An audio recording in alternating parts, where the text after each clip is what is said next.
Hello, yes. Hello, hello, hello. It's me. I'm streaming. I don't really know why, but I am. And I'm trying my best. Trying my best to do this. I'm not looking at nobody. I'm not looking at nothing. I don't even know if anybody's in this chat. I don't think anybody is. I'm just here hanging out, having time. It's about time that I'm having it, you know? But,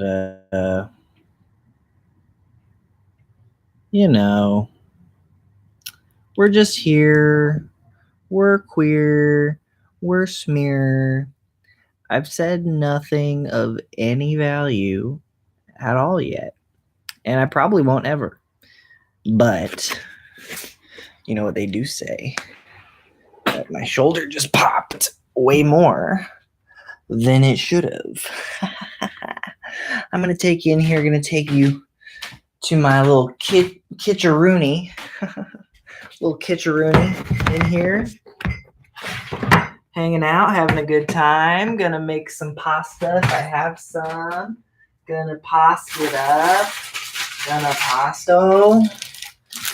Gonna have a little bit of pasta. Gonna have a little bit of pasta. Gonna have a little bit of pasta. Gonna have a little bit of pasta.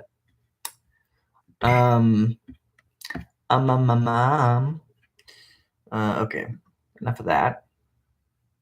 Whatever I'm doing. Oh, let's see what's happening here. So I can take this. I can take that.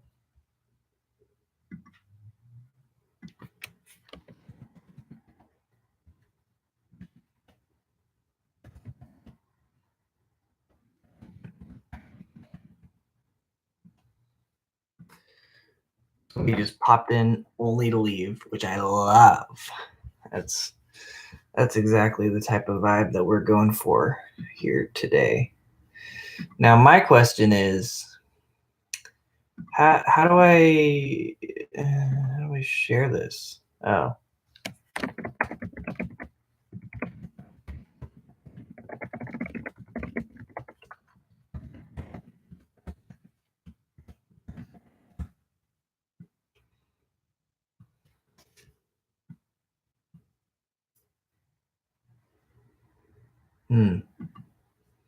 Well, I made a little tweet about it. Made a little twit. Made a little tweet. I twoted a little bit. Just a little twirt. But that's nothing to worry about. I ain't worried. I ain't worried. I ain't worried. I ain't worried. I ain't worried. I ain't worried. I ain't worried. Okay. Guys, I'm tired. Guys, all zero of you. I didn't mean to do that hand gesture. I'm so sorry. There's all sorts of bad news surrounding that. So I did not mean to. But I did mean to cook some pasta in this pot. I almost called it a bowl. But that's not how we do things around here. I do think it's really funny that I'm just talking to nobody for 4 minutes, but if somebody pops in here and happens to rewind and go through the whole first part of this, it'll be nonsense because it's just me killing time while I try and figure this out. Really arbitrarily. I didn't mean to, I didn't plan to stream. I didn't even plan to be awake right now, but boy, do I got a headache. And boy, did I forget to eat dinner. And boy, do I need a distraction. And what better distraction? What am I doing? I didn't even. I can show you how bad of a cook I am. I can't even do pasta right. Can't even do anything right. I'm just kidding. I can do plenty of things right. Like pasta. Oh, okay, that wasn't great. But you know what they say, a pasta a day keeps the pasta in the day. That's what they say. You know they say it because it rhymes. And nobody would lie in a rhyme. Except a psychopath. Alright. Now, I do have one viewer now. Don't know who it is. Could be anybody. Could be nobody. Could be Glitch. But while I have your attention, I'm going to put these forks away in my drawer. Right underneath this laptop, which I'm streaming on. What year is it? Okay. 1, 2. All right, third one. Kobe. Well, now it's time for knives. I'll set them in there. Butter knives too. You don't want to forget them. And a spoon.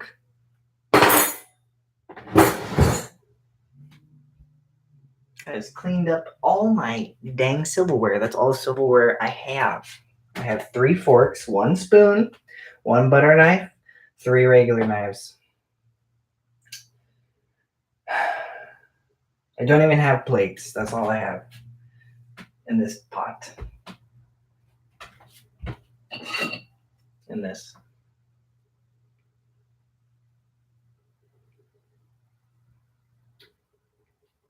That's how I feel. Now, I didn't add enough pasta. This boy is a moderately hungry boy, and by that I mean pasta. Pasta. I'm a pasta fiend. So I could say it's because I'm hungry, but it's really because I'm a degenerate who loves. I love pasta. I love pasta. Can you believe it? Okay. Now we're gonna have some of the pasta being harder than the other pieces. That's my little family recipe.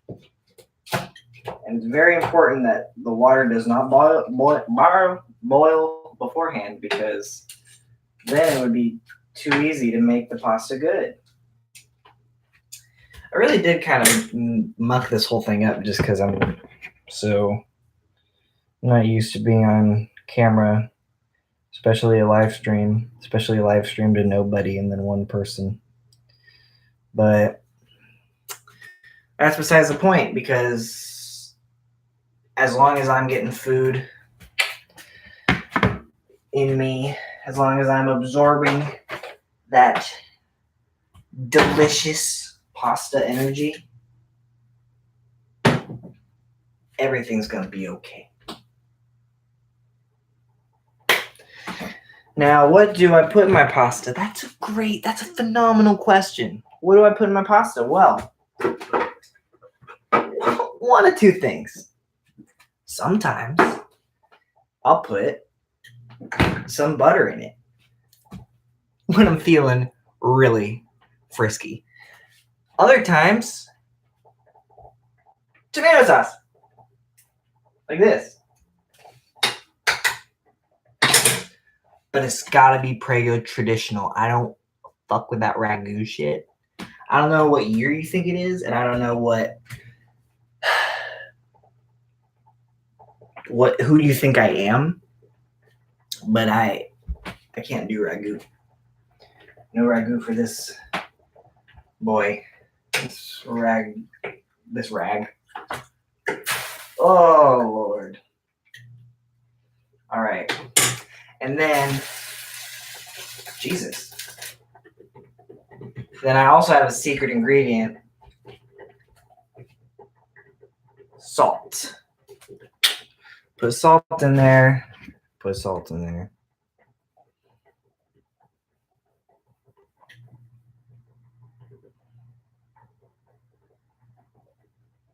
Now I'm texting.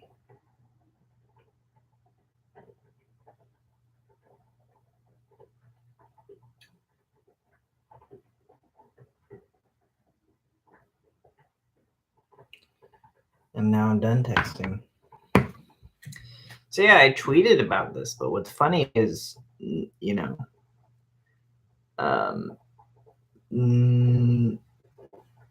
what's funny is nobody follows my Twitter. So, and even like I can't even imagine who is still subscribed to my YouTube channel who's just like, oh shit, it's 11:35, and it looks like Max went live. Like I wouldn't notice or care, and probably if I saw it, I wouldn't watch the video. But that's just me.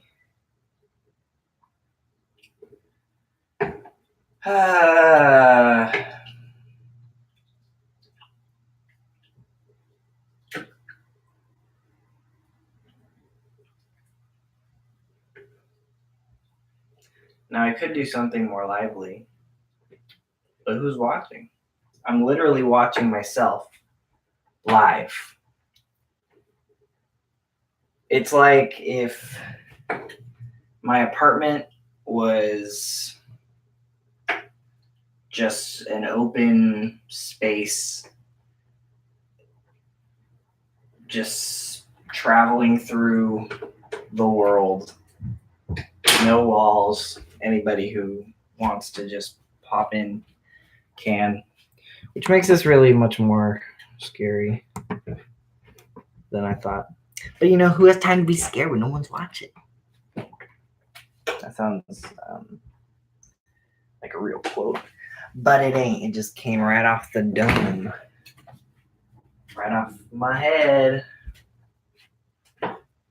Okay, now I'm just giving myself chills talking to myself. And your boy needs pasta. Because why not? Because why not? Why not? The boy needs pasta, why not? Can't live without it. Can't live without it. Well, see, I don't even want to try certain things on this because I'm afraid YouTube's gonna cry or something. Like it's gonna be like, oh, okay, you played a song, you can't do that, go away. But you know what? At the end of the day, does anything matter? The answer is no. But yeah, all right, well. My pasta's boiling. My pasta's boiling. Boiling. Now, if I could do Instagram Live like this, maybe I can actually. Hold on, y'all. Watch me YouTube Live, looking up if I can Instagram Live. Instagram Live desktop. Can you Instagram Live? Yeah, but right now there's no way to view stories if you visit the desktop. Diddle-a-doo.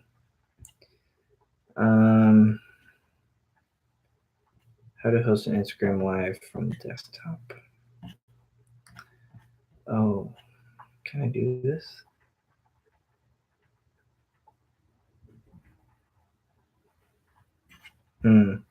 Nope. The one thing I found looked like a scam.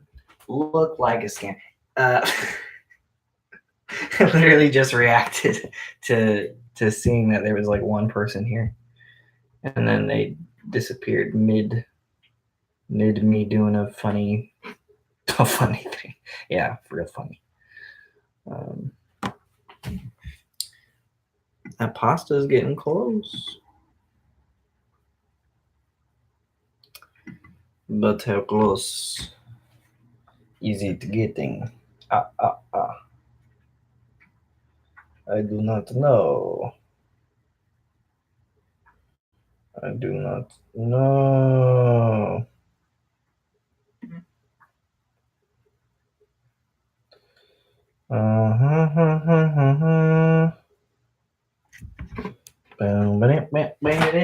Okay. No, this pasta is basically done. And even though I use this lovely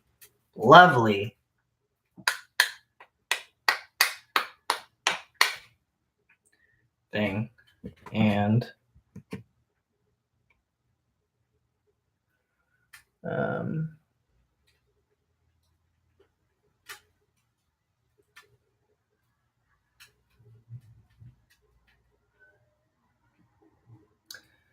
zoom. So yeah, I mean, I guess this is the end of this weird video. I've literally said nothing of substance or meaning, which is not, I'm not ragging on myself. I'm just being very matter of fact about, like, I don't know. I always find it kind of funny that it's like I haven't uploaded like a 4 YouTube video since like 2014, which is, oh my God, 5 years ago. And then I upload some things from that I did in some film classes, and then radio silence for a few more years, and then one like saying nothing of substance. And right now I'm recapping that to you. While I pretty inefficiently make pasta. I mean, it's not like I messed it up, but like, I don't know, it's just not a great, not the most entertaining. You know what? Actually, fuck it. It is the most entertaining thing that's ever been made. Nobody can disagree with me because entertainment is subjective. So yeah, this is my magnum opus. This is what I've been working towards. And the 2 people that popped into this live stream didn't say anything, popped right back out. Y'all witness history. Well, now there's 2, but who even knows? Who can say who's actually here? Maybe it's a stranger. Maybe it's some person online. Hello. Well, it's definitely some person online. But maybe it's someone online who, they're just perusing down the tube, as we call it, and they see a guy, they see someone making pasta, or presumably, and they just want to see what's going on. And let me confirm, a whole lot of nothing. But you're here to witness it, and that's kind of magical, isn't it? So if you want any cooking tips for how I'm preparing this pasta, the first thing I did was put some butter in a bowl, unsalted butter. And then now I'm adding some hot pasta noodles on top. Ow, super hot. Okay. And unsalted butter. But now here's the part where I'm just a crazy guy. I'm adding salt. So not getting it from the butter, but we're still getting our salt fix. Love it. 2019. We're young. We're here. We're having fun. We can't find the salt. We're trying so hard to find the salt.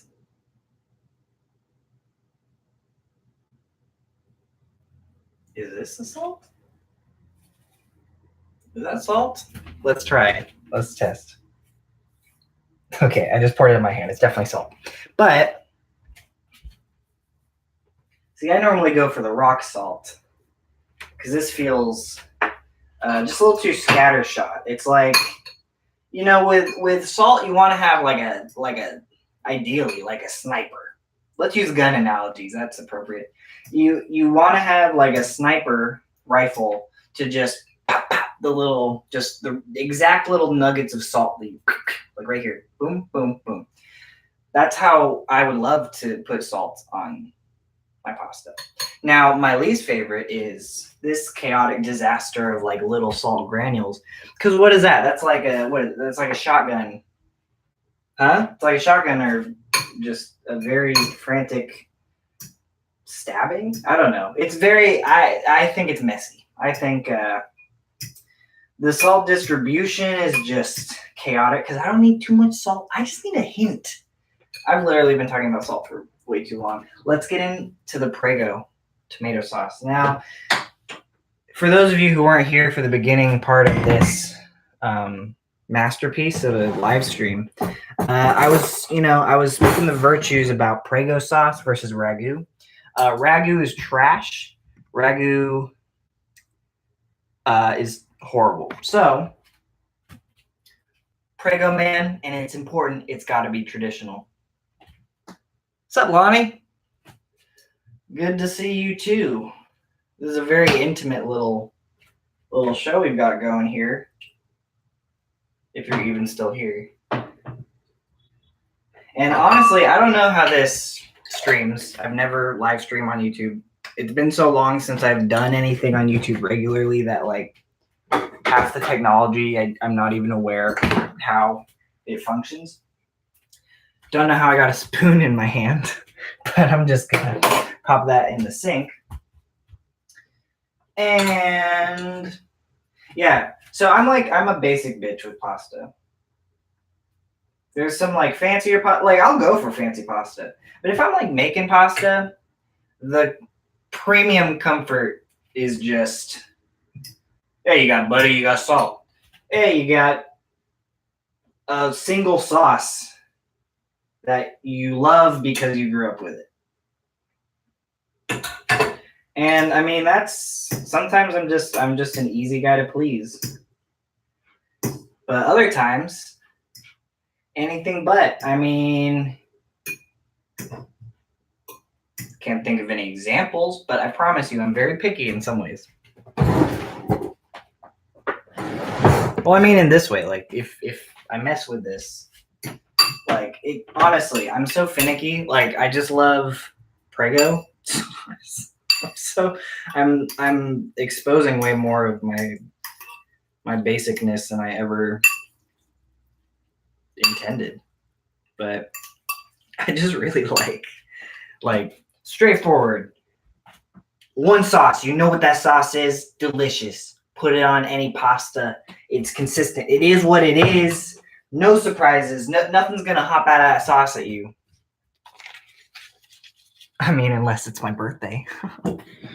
I don't know who'd pop out of the sauce on my birthday. Who would I hire? My brain said Wilt Chamberlain. I'm not really sure why that was my go-to. If I did have to have one celebrity hop out of sauce at my birthday, I mean, we all know it would be Tom Hanks. Ow! Okay, that bowl was definitely on the hot part of the stove.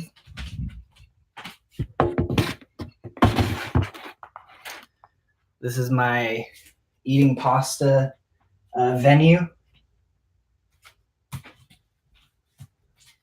I only eat pasta there. It's sacred. It's meaningful.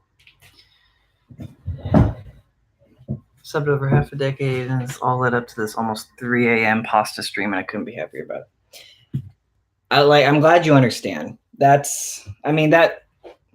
We're doing it for the real homies out there. Silent 611. I appreciate 5 years later you coming around to view this little pasta party that we're having alone. And yes, if you missed it, this is my magnum opus. This is it's my masterwork really. So we're about to get into the meat of this, except there's no meat. It's just pasta. Okay, now I feel weird. Okay.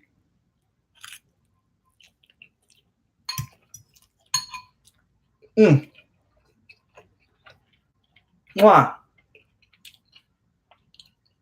It's some good plain pasta. It's so good.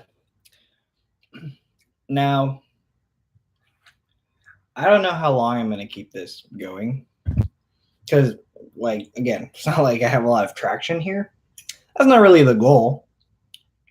But, I don't know. I was just chilling.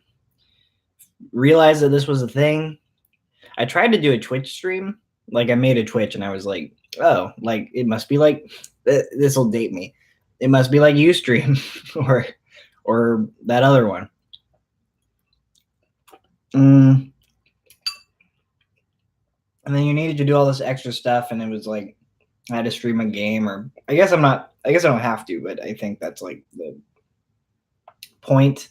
Basically, I gave up very quickly. I was like, hey, there's people on YouTube who randomly will get this notification. Like, I don't think anybody is trained to recognize me anymore. Like, in there, like if I just pop up, like, just because I haven't been very active. But if more people come in, I'll start talking about YouTube and what I've been doing and what I want to do, because I do want to jump back into it. But I've been saying that for years. Most of what's been stopping me has been, I mean, of course, like life. But that's not really a good excuse. It's mostly just been, I guess, hesitance to come back and like knowing, hey, oh, I was gonna say I miss you too, which I do, but I'm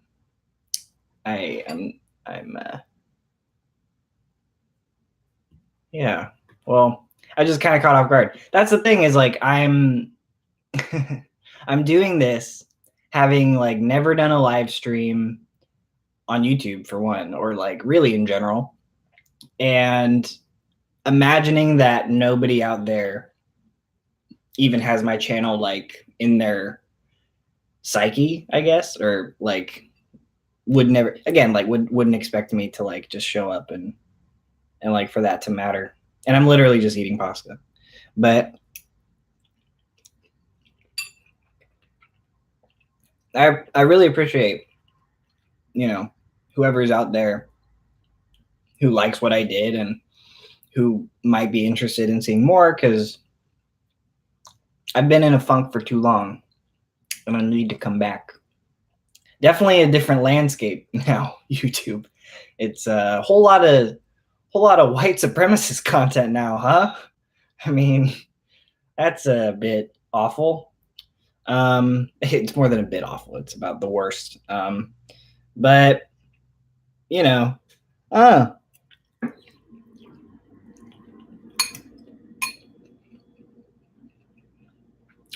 current YouTube is just again, it's not like an excuse for me to not come back. Like, I have no one to blame but myself. Like, I put it off for a long time. I've I could say some of it is definitely like the expectation of like, oh, I want to do something good. Of course, that's such a like, I might as well have started this live stream like pretending to adjust a lens, and then like, I've been meaning to make this video for a long time. Like, but I mean, the ultimate thing is just like, no, I went to college, I graduated from college, I have a job, and which is not to say any of those things stop me from doing YouTube, but I guess I wasn't drawn back for the same reasons. Like, I needed to rediscover like what I wanted to do, because I wasn't gonna, that's the other thing, is like I'm not gonna be the 400th white guy with glasses making an Easter egg video anymore. Like, and not to say that I pioneered it, because I didn't, but I was making those videos because I didn't see videos like I assume you guys are kind of aware of like the Easter egg videos I used to do for like games and movies. And then now it's just everywhere, and I'm tired of it. And it's all the same exact thing. It's someone who looks like me being much louder than me, and I just feel so patronized when I watch them. And maybe I came across that way. I don't know. I was a child. I literally had a swoop. Like, again, that dates it. And a cardigan, which is fine. Cardigans are fine, but I definitely had a angle. So it's like, I mean, I would want to, I still have fun with that stuff, but it's such a overpopulated genre now. And that's the other thing, is YouTube has changed so much. But it's changed in like dozens of ways. One of my favorite things now is just searching any mundane topic for like a vlog, and then seeing like hundreds of videos with the same precise like energy, music, intro, just like way too little fat was cut in the edit. Most of it's just Monday. Like I'll just type in like boyfriend tag, and it all feels so interchangeable. And like, you know, like the ukulele, the ding ding ding ding ding tick, tick, tick, tick, tick, ding ding. Love it. I love how there's just no soul in it. It's a lot harder to be original, that's for sure. You definitely made the Easter egg stuff fun. Well, I mean, I'm glad you enjoyed it. I would do it differently now if I were to do something like that, because a lot of it was just me having fun, like figuring out my editing software, actually having something interesting and like concrete to say that I could point to. Because everything else that I would do is just kind of, if I had to explain it, it's like it's just real narcissistic. Like I talk and then I edit it. But yeah, there's so much of the same exact thing going on. And that's the other thing too, is I never did YouTube to be like famous, but now I definitely don't want to be famous. Like I like the connection with like a small audience. Like I really appreciate like everyone who watched my videos and who still does. I don't think anybody still does like actively, but I'm glad that I've nestled myself into some good memories. That's the length that I would want to go. Like I don't want to be recognizable. I definitely don't want a YouTube related book deal. I don't want to get into some scandal where I like misspoke about fucking my cat, which is not to say Shane Dawson misspoke. I don't know. I don't know. I don't care. But it's all a disaster. And it's all very like, I don't think influencers were the same thing when I was making YouTube videos. So it just feels like the priorities just don't align with what my priorities were when I did YouTube. So that's been a big part of why I haven't come back, is like I love editing. I do really like being on camera. I like writing, even though it stresses me out kind of. And I just like doing creative things, and I like working with video and film. And actually I got a nicer mic recently. I got a better laptop recently, which ironically crashed my I was still using Final Cut Express 4 from like 2007, and it was still working up until like 2 weeks ago. And now I'm like, okay, well, I got this laptop because I kind of wanted to make videos again. Now I don't have editing software. So, I mean, I have iMovie, but I'm a prick who wants something that's too much for what I'm even doing.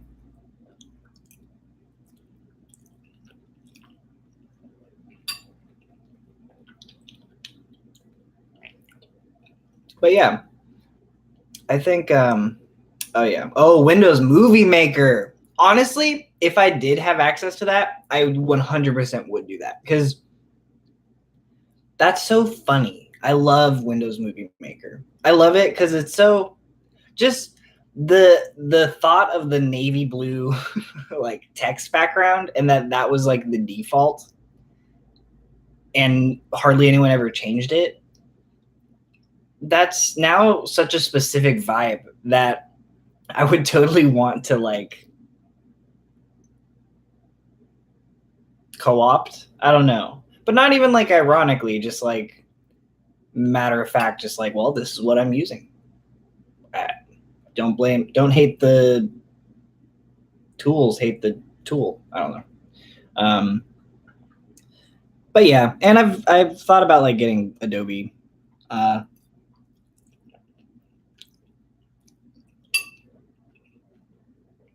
But money's always a fun thing. Um,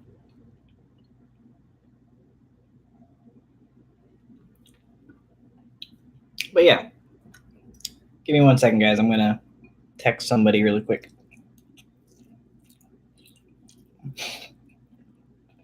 Um,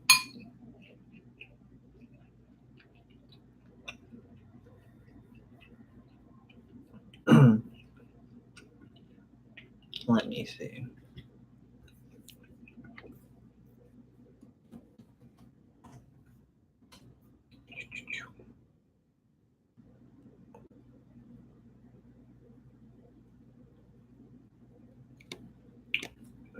Really hit a good point where it was good, really ironic, and now good again because of the irony, and I like that. Yeah, I mean, it gets the job done. Like Movie Maker is, it is what I learned on it before I even did this channel, which I did in like 2009, 10 years ago. I had a puppet channel in middle school, where I would record little puppet videos on like, I don't know, like a mini disc, like a mini DVD disc camera, and then I would edit them in iMovie, and iMovie, maybe it was just my old shitty computer, but it was kind of just like I could never know if iMovie was going to put all my footage through like a cheese grater,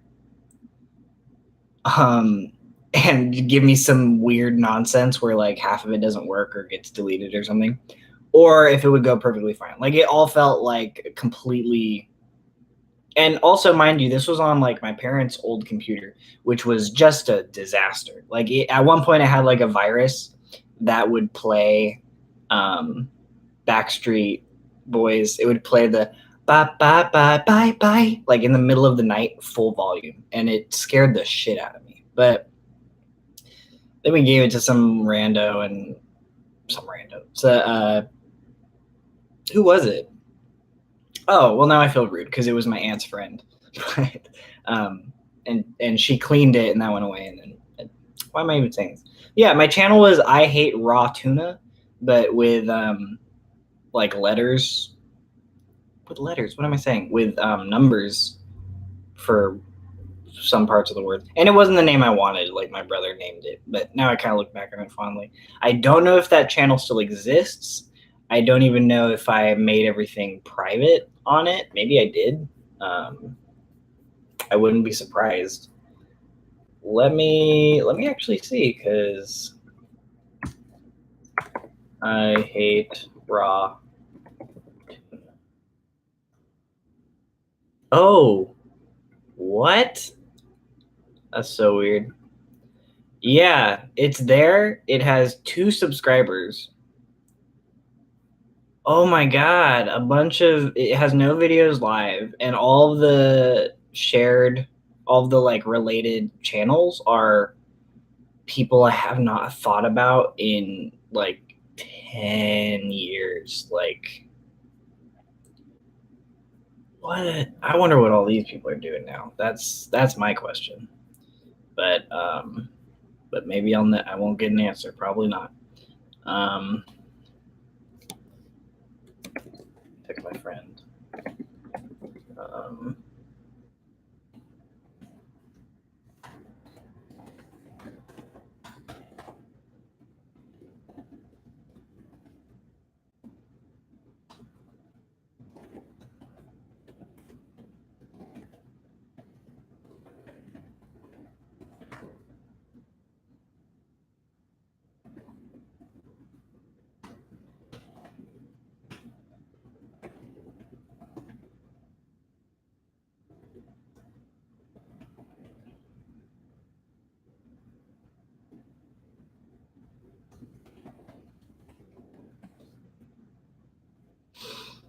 hmm.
Diving into what older YouTubers are up to is definitely a fun and sad rabbit hole sometimes.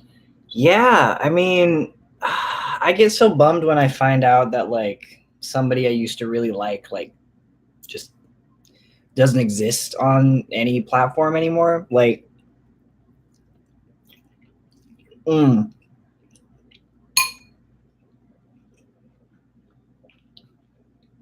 And the part that bums me out the most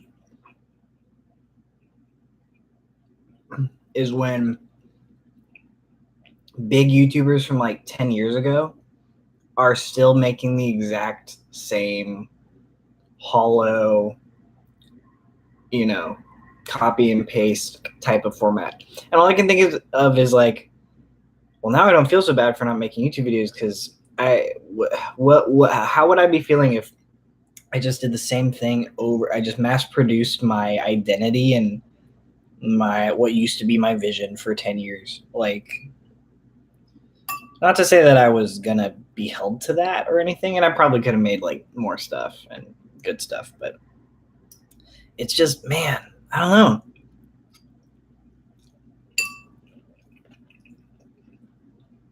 People have kids and just fundamentally change. And it's interesting because I mean, YouTube, it's only just now at that stage where like, you know, plenty of people are, you know, have spent like a huge chunk of their life through YouTube, or sometimes like a majority of their life if they started like 10 years ago and they're young already. But I also feel really bad for the people who banked on being a YouTube star, because there are plenty of people that I had like mutual friends with who, you know, they were putting all of their energy, their time, their money into YouTube at like a pretty pivotal stage in their life. And I have no clue what any of them are doing anymore. Because I mean, like most of them, if not none of them, ever got paid. The only person I will say who played the YouTube game, played it perfectly. Charlie Puth. I remember when Charlie Puth was selling theme songs to just randos I knew for like $20. And you'd hear his like auto-tuned, like clearly thrown together music in like every small time vlog person. And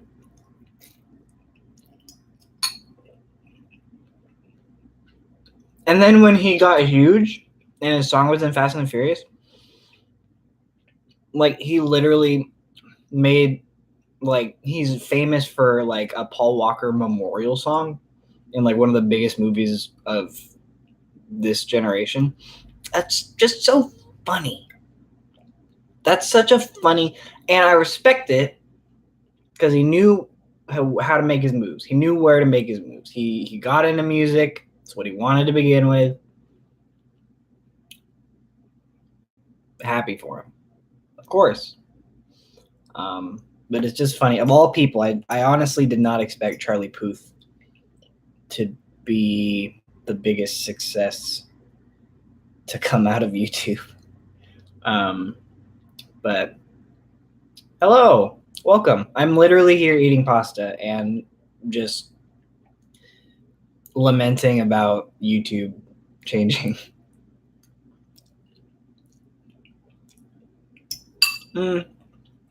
Lamenting's too strong of a word. Musing? I don't know. Some non-douchey word. But yeah, just a little intimate show. Just got nothing else to do tonight, so. But yeah, I mean, I do, honestly, all the pretense is gone. I want to make videos again because the bar is so low now.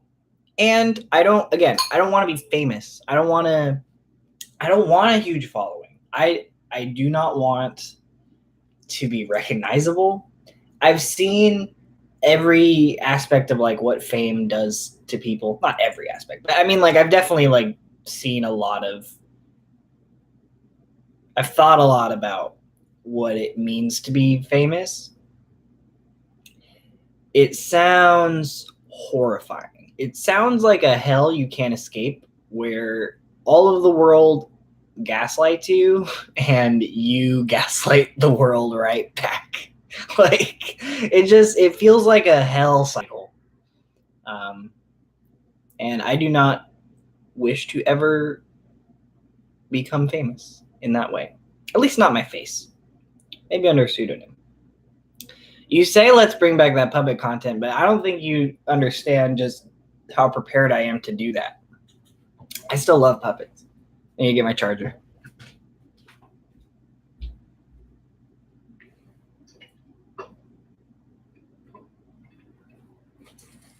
I love puppets. It's the reason why I started making any bit. Like, okay, so I told you about that channel I had in 8th grade. Where, oh shoot, hold on. I need to find a plug.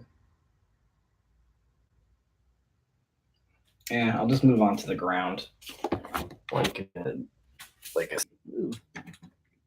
When I started doing videos, I started when I was 8, and it was because I had a bunch of puppets that I would do. Like, I love the Muppets, and I had these puppets that were Velcro, and you could Velcro different facial features onto the face and just kind of make whatever you want.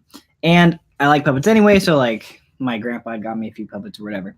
So I would just like, I invite my friends over, and I kid you not, I have hundreds of hours of mini cassette tapes still at my parents' house. Just of me 8, 9, 10, 11, just puppets, like barely any structure. Sometimes structure. Sometimes I did, I do, but I wasn't making things for an audience. It was all for myself, which is probably the happiest I was making anything. when it was all for myself. Any chance of coming back on YouTube? Yeah, I mean that's the thing, is that's what I'm thinking about. Is again, it's like it's not like I need an audience there built in or anything. And again, it's not like I'm trying to ramp up to be like famous or to be known for YouTube or something. But I love film. I miss editing. I graduated with a degree in film production. Oh, my Pixar videos. Yeah, well, I was talking about that earlier too. Like, I think the only way I could do that now is if it was very self-aware. Like yeah, like it would need to be, because those videos were so like, baby to do, look at this guy, but oh, look at this number means a thing. And then, I mean, and a lot of those things are kind of like the innocence is a little lost, at least for me, like especially with everything going on like that went on with John Lasseter. Like part of me doesn't want to be like, and John Lasseter did the doodle, and like I don't want to talk about that guy ever again, to be honest. But if I did do a video like that, I almost feel like I'd have to lean into a new character. Like I need to caricature all of the guys out there who look like me, who behave like they're so important, and who give like completely, like not completely, but like a lot of those like fun fact videos are either repetitive or some of it's just a lie. And the guys say it with such confidence. It's like, it's so funny to me. I don't know. I can't really explain it. But if I do, like I wrote out a script for a Coco Easter egg video. Like I scrubbed through the movie, like frame by frame, literally last year, and screenshotted everything and was like isolating all of the images. And, I was fully prepared to do it. But then I just hit like this roadblock where I was just like, I mean, do we need this out there? And so I was brainstorming other ways of coming back. Oh god, yeah, the ending of Coco. Oof, that one still hits me. That one hits me about as hard as Toy Story 3 does. Like I can't think of it without. But yeah, I think something I would do is like, I've thought about this, and don't tell nobody, but when Toy Story 4 comes out, I want to do an Easter egg video where everything I'm saying is a complete lie. And I won't have screenshots because the movie will be in theaters. Oh yeah, no, I mean I cried, no shame at all. Like I cry at Pixar movies. I cry at Despicable Me. No, I'm just kidding. I've never seen a Despicable Me movie. But yeah, I think if I did, like, I would want to do like a Toy Story 4 video and just lie about all of it very confidently and it like as a parody of myself, because I would get such a huge kick out of that because nobody would know if I was being serious or not. It's been so long, and they'd probably get it because I've done a video like that before. But I don't know. I think I could finesse it and make it. Maybe I just gave it away. But yeah, either way, the passion's still there. Honestly, the biggest boost to me right now is feeling comfortable talking on camera like that. Like I don't do this. Like if I'm not posting something, I'm not just making videos. So it has been a while for me, and that's the other thing is like, would I be comfortable doing that again? And I do already. And just the fact that like literally this is a live show with 3 viewers, but it feels intimate to me, and like I care about anybody who would take the time to like watch something I did. Like I already care about that person and they already mean a lot to me, even if I don't know specifics about them. So like just this dialogue that like like that we're having is like, man, I want more of that. I don't want to be famous, but I want to meet people through this, and if and to have that kind of that sense of community again, which YouTube is very bad at now. But why not try? I guess why not use the tools? What'd you do with your time off YouTube? So I went to school. I graduated with a degree in film production, 4 years, so did pretty good. And man, what else did I do? I mean, I posted like a video or two like during college, but not a lot. So all of college, um, and we're live, so I can get a little personal. Yeah, I actually had a year or so where my anxiety got really, really bad. So my sophomore year of college, I had I can't even like really explain it, but basically I thought that my eyes were like messed up.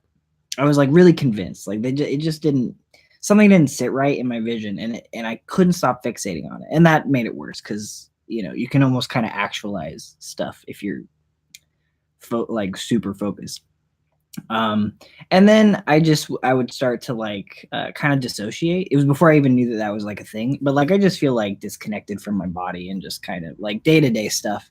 I just feel kind of like, oh, this is so, and then it became this like constant like, oh, I'm never comfortable. Like I feel like my brain is about to, not really my brain, but just like my sense of self was gonna just like hop the tracks and like spiral off into space. um so yeah, and so I had really bad, and that amounted to basically very bad hypochondria, where I thought that I would go blind. I was really worried about my eyes. And then anytime I would like pinpoint a thing about my health, that like I'd go to a doctor and I'd get it checked and they'd be like, you're totally fine. Then I'd find a new thing. And then at a certain point it escalated where it was like, okay, I'm having these sensations. I'm never comfortable. I'm having panic attacks. I think I'm dying in 10 different ways. We got to do something about it. And I couldn't, at a certain point I couldn't eat. And I didn't really want to go anywhere, do anything. Like it was not a great time. But luckily enough, I was living with like one of my best friends in the world who I met in college. We still hang out. His name's Nick. He's just a phenomenal guy. And he was a great friend during that time. He really helped me through that. And my brother as well, who also has struggled with anxiety in the past. And he's 15 years older than me, so he could be like, yeah, I did that. Oh, you're experiencing that? Hey, I experienced it like this. Can you imagine? And he would just kind of talk me down. Wear glasses, why don't you put them back on your eyes? Or if your eyes are getting worse. I have like 12 pairs of glasses now too. And I'm fine now. Like I don't think my eyes are like, I got over it basically. Like what it amounted to was, and I would advocate this for anybody who felt like they wanted to, it's an old conversation, but anybody who experiences mental health problems, anxiety, depression, any range, if you find a medication that works for you, then more power to you. And for me, that's ultimately what it came down to. Is I found just a very low dose of something prescribed to me, of course, that really helped me wrangle everything and really retrain my brain. Like that was the important thing. It wasn't like it made me happy. It wasn't like it made me different. It was just the slightest little nudge out of the huge abyss that I had fallen into. And so it helped me like seal that up and kind of just create new ways of thinking, new ways of coping, healthy ways of not feeling like I'm gonna spiral in one way or another. And again, this isn't a reason why I didn't do YouTube videos. It's just what's been happening. So Like that was my sophomore year of college, which at this point, that's old news. It's like 4 years ago. So I've been pretty set for a while in that regard. I mean, I still, it never goes away, but what's important is like learning what works for you. I will actually put my glasses on right now because I am getting a headache.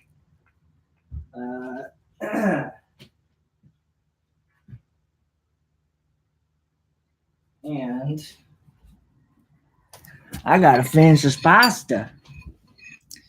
But yeah.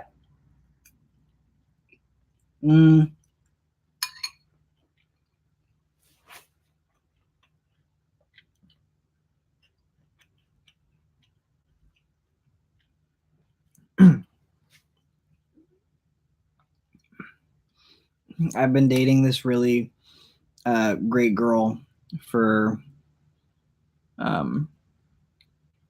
3 years, and I'm sure she'll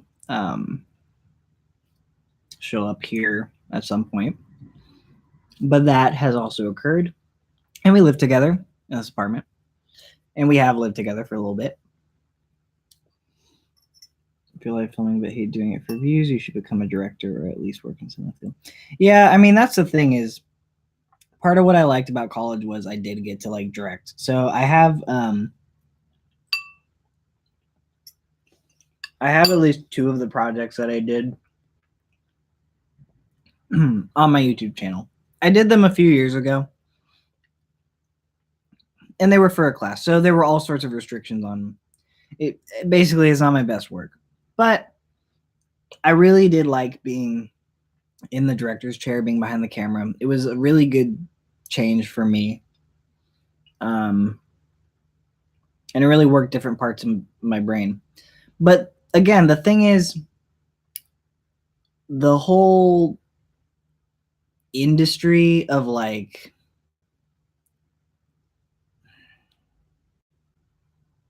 I don't know. I'm not ready. Basically, I'm not ready to throw myself into that machine yet. I'm gonna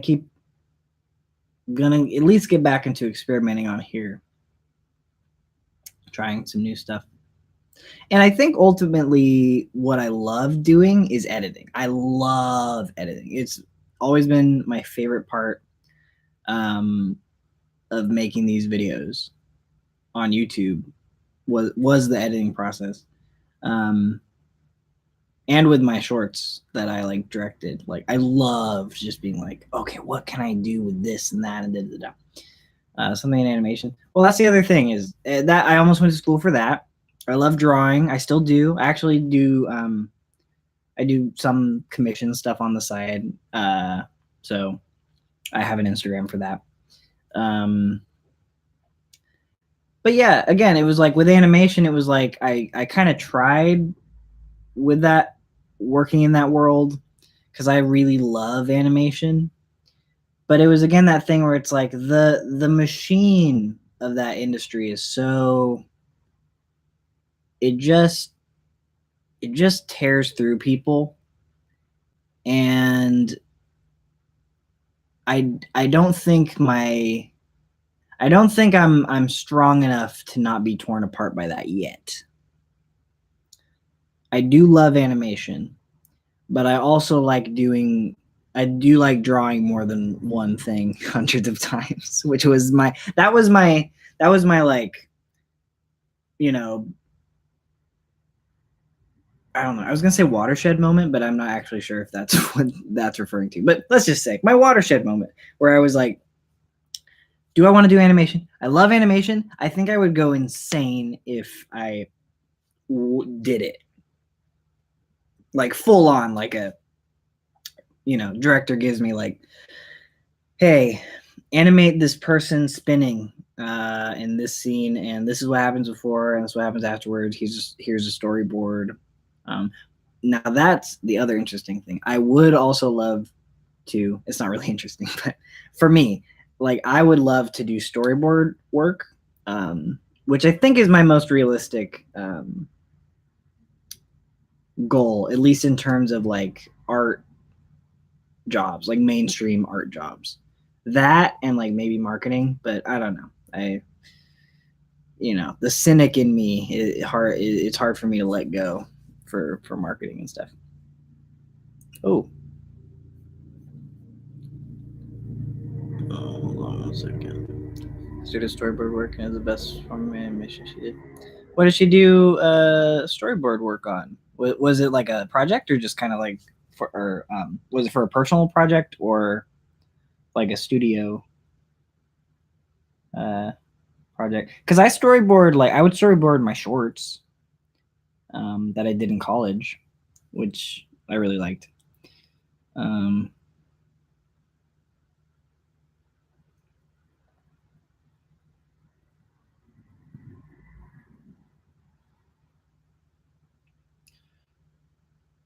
But yeah, I think what's important for me right now, personally, music video storyboards for an Australian pop band.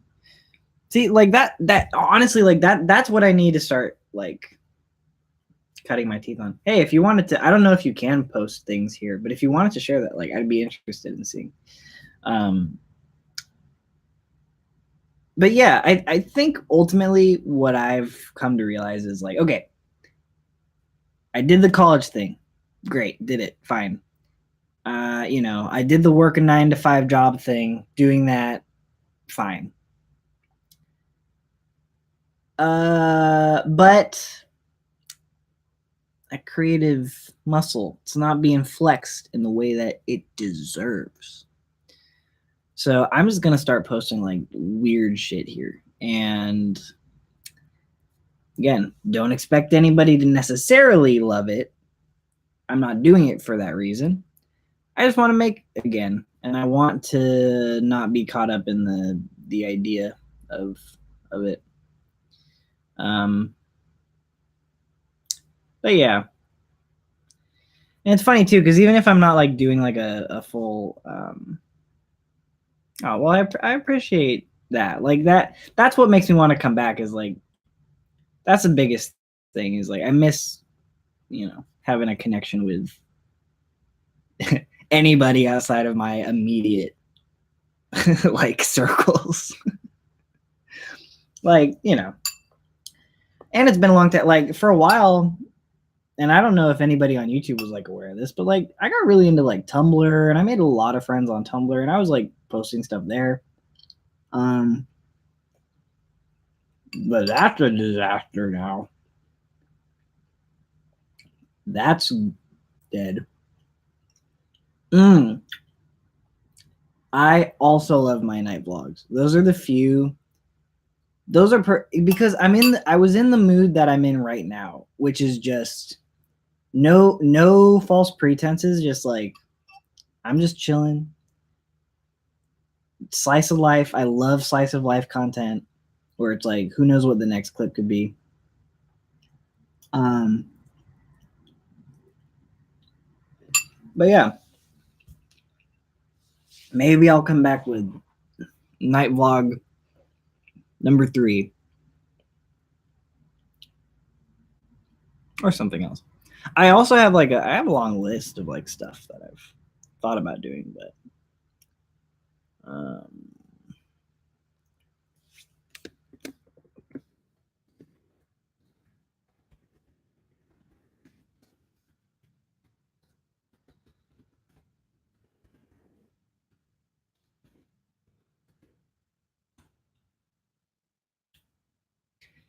being again after all these years and reliving the memories of watching Easter egg videos with my sis back in like 4th or 6th grade.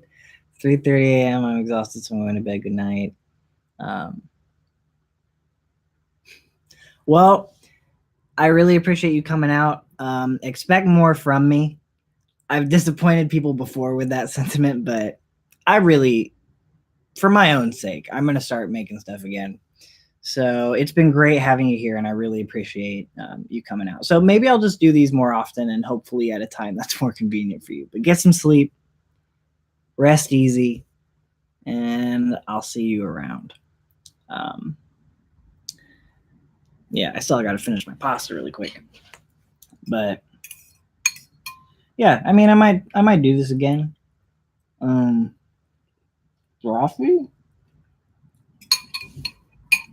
I might. Let me look.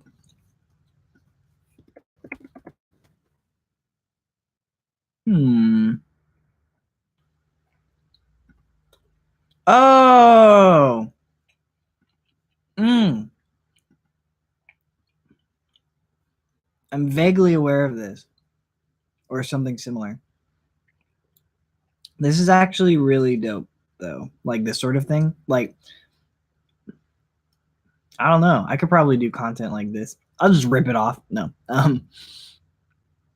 That's the other thing is like I think maybe next time. Good night. I think maybe next time I do a live stream, I'll make it like a drawing live stream because that at least has a point, a direction to it. And yeah, I still, I'm actually doing like a art project right now with my mom, of all people, where she sent me a book that she had, a children's book that she had written in when she was 19 in the 70s, and she's like, "Can you illustrate it? Like I've never had it illustrated. I would love for you to do it." And that's what I've been like drawing recently is for that. But like otherwise, and also like people have told me that I should do like stickers or something, because I do think I'm pretty good at drawing like just like little characters. Like I don't know. Here's a page of like those goofy dogs I doodled. My mama. I don't know. Like I've shown people like this sort of stuff that I just kind of throw together for myself. Like this isn't ever like necessarily gonna go anywhere, but people see these and are like, I would totally buy these stickers. And even my partner is like, you should make stickers, and I'm like, yeah, well, I mean, yes, but like old Cartoon Network drawings. That's definitely a big influence for me, and sometimes a little too much of an influence, but um, I love that kind of that aesthetic. These ones are even more, I think, probably like directly inspired by Cartoon Network, a little more so. At least like this dog. I don't know. So yeah, I would love to do streams where I'm just drawing. Like that would be so much fun for me. And I could even start making merch. Yeah, Two Stupid Dogs for sure, 100%. Like that was actually what I was thinking of. That and like there's this one like cartoon pilot that had like a poodle in it and like a worm. I don't even know. Maybe I just fever dreamed that, but no, it definitely exists. But it's like this weird poodle character. So, but I always loved how it was drawn when I was a kid, so that kind of stuck with me. But yeah, I think what is so exciting to me is just it's I don't know. I like the slice of life nature of YouTube. Not the mundane stuff, but just like here's like 5 things that I did. Not for a company, not for a series, not for a thing. Just I did them. I made them. They're wholly themselves. I love that. I love videos like that. I love pieces of art like that. And I would love to start almost, kind of just doing that sort of like we need a place to just unwind. I need a place to unwind, but there's just a lot going on in the world right now and in people's lives. And I think there's a lot of content out there that's just noise. And again, I sound like an old man, but when have I not? I, I just feel like so much stuff I see is just so much stuff. Like that's it's non-curated, everything on display from everybody all at once, all the time, most extreme. Uh yeah, I like well what I used to do like when I do vlogs or just yeah, just like vlogs that didn't really have a topic. I would just sit in front of the camera for like over an hour or however long I could record, and maybe I'd have some talking points, but I just let myself kind of ramble. And there's probably so much footage out there of me just complaining about stuff that wouldn't even matter to me now, and just like unraveling and then deciding I shouldn't like it's not worth cutting an angry musing about whatever into a video. Um, yeah, I also remember in my really early stages, like like Justin Bieber did something, and everyone was being like stereotypically like, "Oh, Justin Bieber, blah blah blah," and I made a video like, "Hey, I don't love Justin Bieber, but what does being mean to him do?" Oh my god, it's so weird that you said that because I literally have this page open in my notebook right by me. So, yes, I actually I yeah I just beat the third game, and then I bought the collection, and I'm like halfway through the original game, and then I just got worn out because I'm in the Little Mermaid level, and I'm just too tired for that. So it's been a few weeks, but I'm making my way. Um, but yeah, I love the third game. Wasn't even really excited about it before it came out, and then I was, you know, just went through it. Yeah. Oh, the Pixar world. Honestly, I was so blown away by how good the Pixar worlds looked and felt. Monsters Inc. felt more like Monsters Inc. than Monsters University did. Somehow they got the best impersonators for every character. Like I could not tell that like Sully wasn't John Goodman until like one line sounded weird. And but the polish on those worlds, and they look the Toy Story world still, man, yeah, they made the Toy Story world looks almost indistinguishable from Toy Story 3. And I didn't think I'd like the Toy Story because it wasn't like authentically Toy Story, but I think they put in enough like touches, and I really enjoyed like the layout of that level. So I had a lot of fun. Like that those are probably what I look back on loving the most in that game. And a lot of people didn't like the Pirates of the Caribbean world. I had a blast. I loved collecting all the white crabs. Everyone else I talked to hated it, and I was jonesing for some crabs. That's a weird thing to say. White crabs. Yeah, that doesn't really help it in the game. Um, oh, hey, Diet Kirby. We're just talking about Kingdom Hearts. Yeah, no, the whole thing with Yozura or whatever it is in with the like fake Final Fantasy game. Um, that's so funny. Like that I was so surprised. I Hey, don't get your hopes up, but I am thinking about doing videos again. So uh, be on the lookout for that.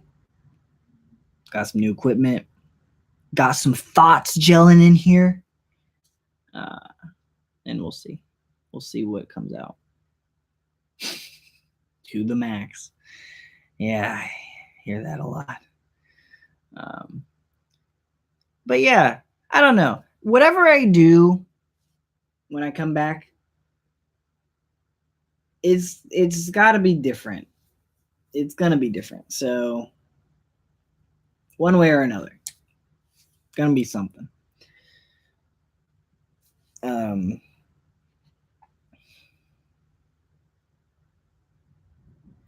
Oh, that's well. Now I'm like blushing. It really does mean a lot. Just to know that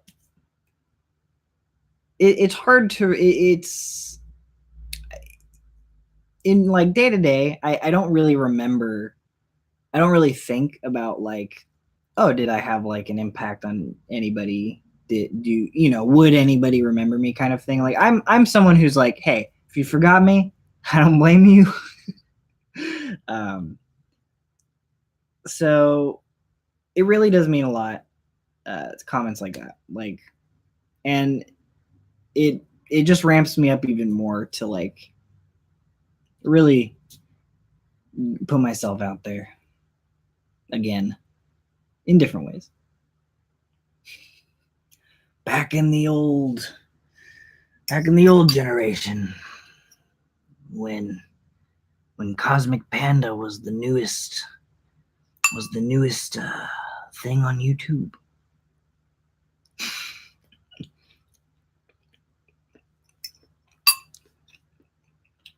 Oh my god, really?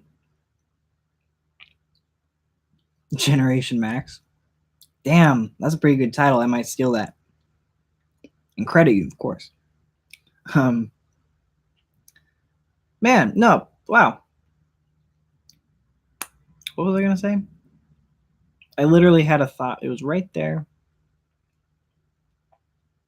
Oh, what I think is really funny is, so I don't I will. It's mine.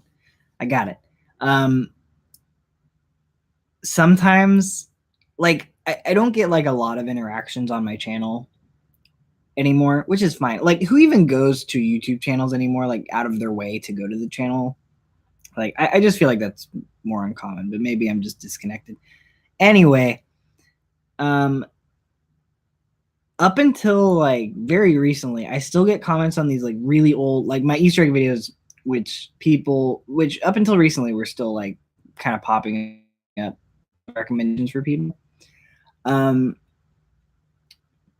There was one video where these people were having this really intense debate on whether or not I was gay. Or like, but the whole conversation, it was like 8 years after the fact. And it's so funny to me because it's everyone talking about me in middle school. I'm literally 14. And it's just these adults having arguments about this kid who's no longer a kid, about whether they're gay and if it's okay if he is gay and if it isn't and it's fine. And yeah, and so like I I just, that's so funny to me that that's the discourse that's going on. Like, yeah, one person is just like, hey, if he is gay, that's fine. Da, da, da. It's like, yeah, you're just saying he looks gay, he seems gay. And it's just like, who cares? Especially when you're talking about a kid who doesn't exist anymore. I mean, I do, but it's just funny. I'm not gay, but it'd be fine if I was. Like, it literally doesn't matter.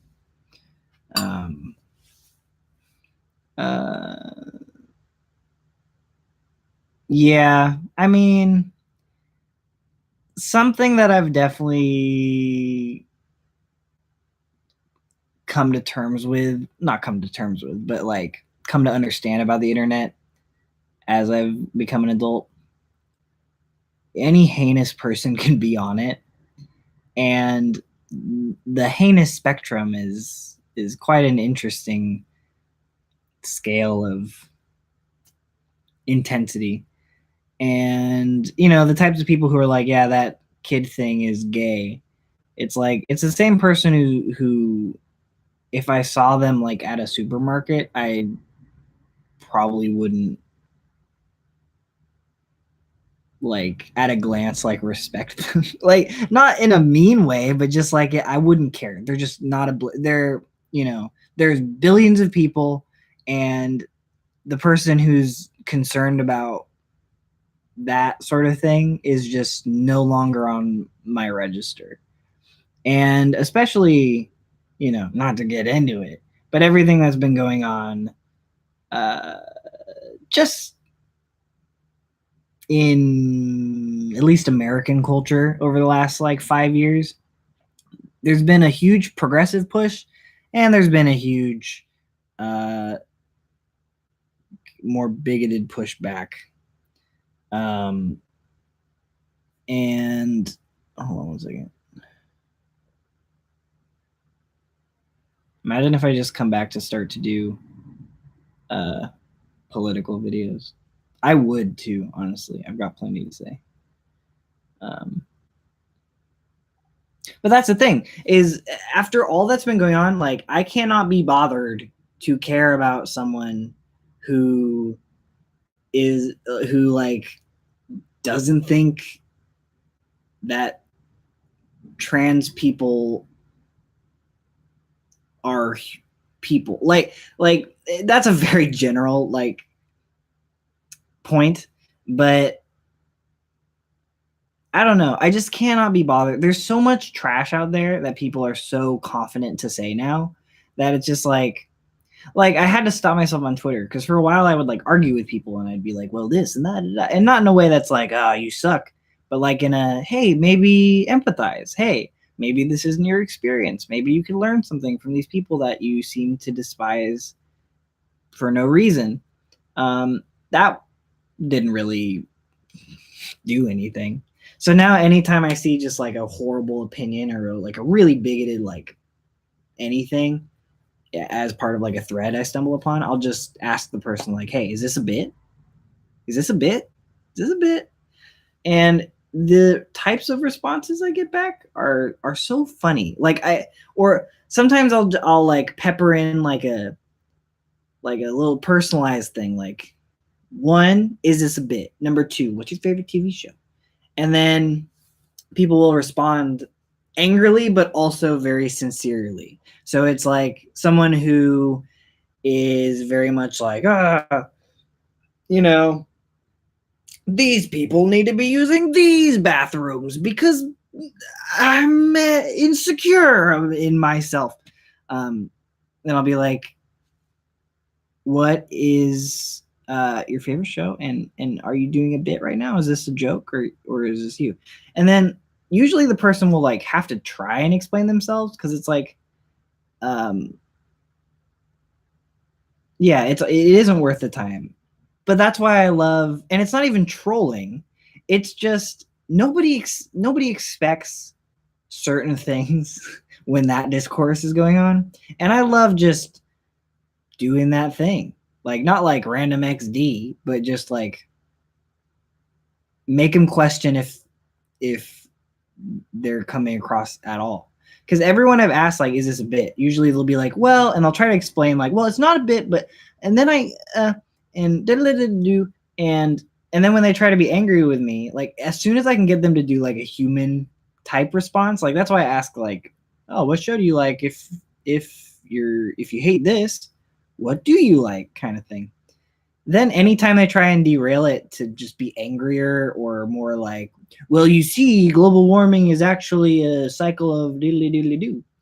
I just go back to like talking about the show. I'm like, hey, I think this actress was really good in this season. Have you ever seen, like, when Roseanne got canceled?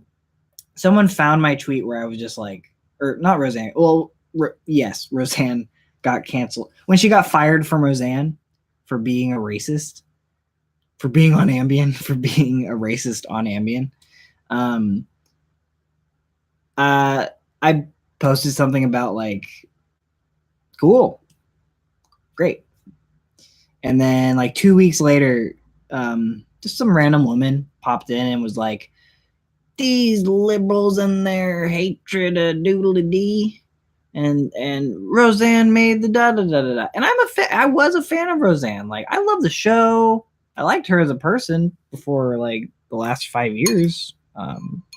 But again, I think she struggles with her mental health, which is not to excuse anything bad, but to say that, people have their own struggles. But yeah, I got her to be like, Laurie Metcalf is really good in it, but doodle doodle da. And so I just jumped on that and was just like, yeah, Laurie Metcalf is really good. Did you see her in Lady Bird? Like, she's doing great.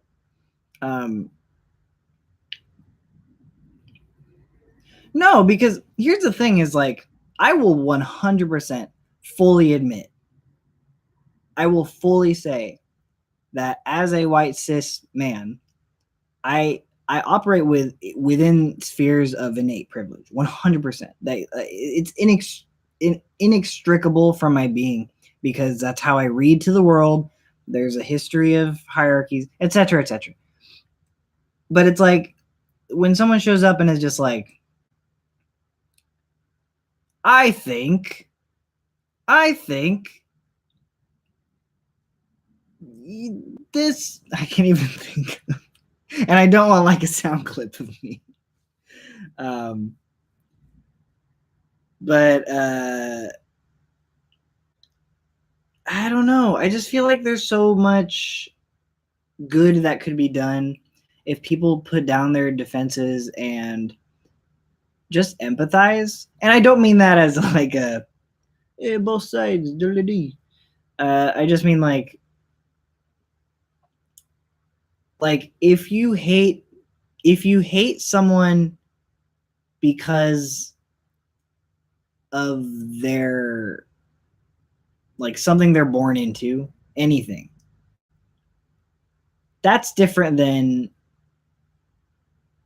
that's different than like hating someone who has a horrible uh like inhuman take on other people. Like that's not a difference of opinion. Like at a certain point it's like okay, yes, empathy. No, I do not need to overly empathize with someone who refuses to like empathize with all of this type of person. Like that's the thing is like there's a difference between like caring about people who have different experiences than you and learning from them and learning to accept them if you have hate versus just having to put up with someone who's like real intolerant because that doesn't solve anything to just be like, yeah, cool, I'm fine with this person being a dick because it's their right. And it's like, yeah, sure it's their right. It's my right to be like, hey, you should care about the people that you I don't know. That's a whole nother thing. But yeah, basically it's just be excellent to each other. Bill and Ted. That's the other thing that I did in the meantime since being off of YouTube. I watched both Bill and Ted movies, love them, excited for the third one. But yeah, it has to be a mutual human decency though. That's the thing is like if somebody who holds a hateful view wants to be respected regardless of their hateful view, I don't know. That just doesn't really work if their view is hating someone else. I don't know. It's just like a let's talk about something else. Too political. Yeah, I mean that's we've got quite a landscape, quite a cultural landscape going on out here today. Um, hold on, texting. Yeah, I remember when I used to do Pixar Easter egg videos. We were was talking about that earlier. I do want to make more videos, but probably not Easter eggs. At least not right away. Um,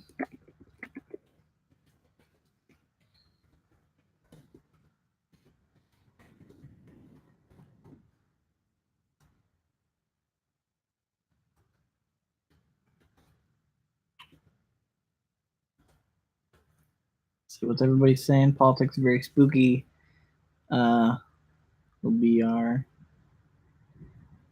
oh. Psh. I keep. I opened this beer like 2 hours ago. It's very lukewarm. Don't judge me. Um, I'm very. That's really, really very sweet. Whew, getting chills. It means a lot because it's really nice. But yeah, you won't have to miss me much longer. You might even get tired of me. Hey, who knows? Maybe that's the goal here. But yeah, you'll definitely see something from me this month. I might be nothing. Might be nothing meaningful, but I'll post something. This is a good sign in and of itself, I think. This can at least reassure you. How did I change? When's the last time you saw me? Did I still have a swoop? Because I've kind of consistently looked like this for like 4 years now, maybe more or less. But I used to have a swoop. Also, the lighting's not great, but I mean, you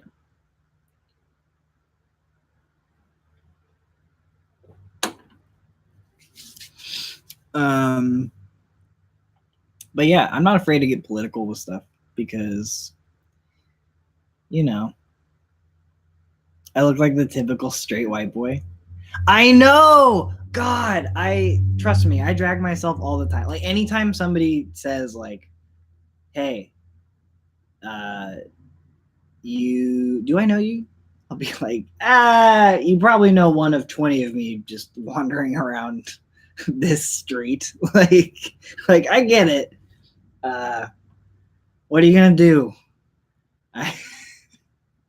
Not much I can do. I need glasses. That's why I have like 12 pairs of glasses, because at least I have options. Like at least I can mix it up a little bit. Back when you look like if Spencer from Good Luck Charlie wanted to look more like a college student. Who? Wait. I have to see who Spencer is.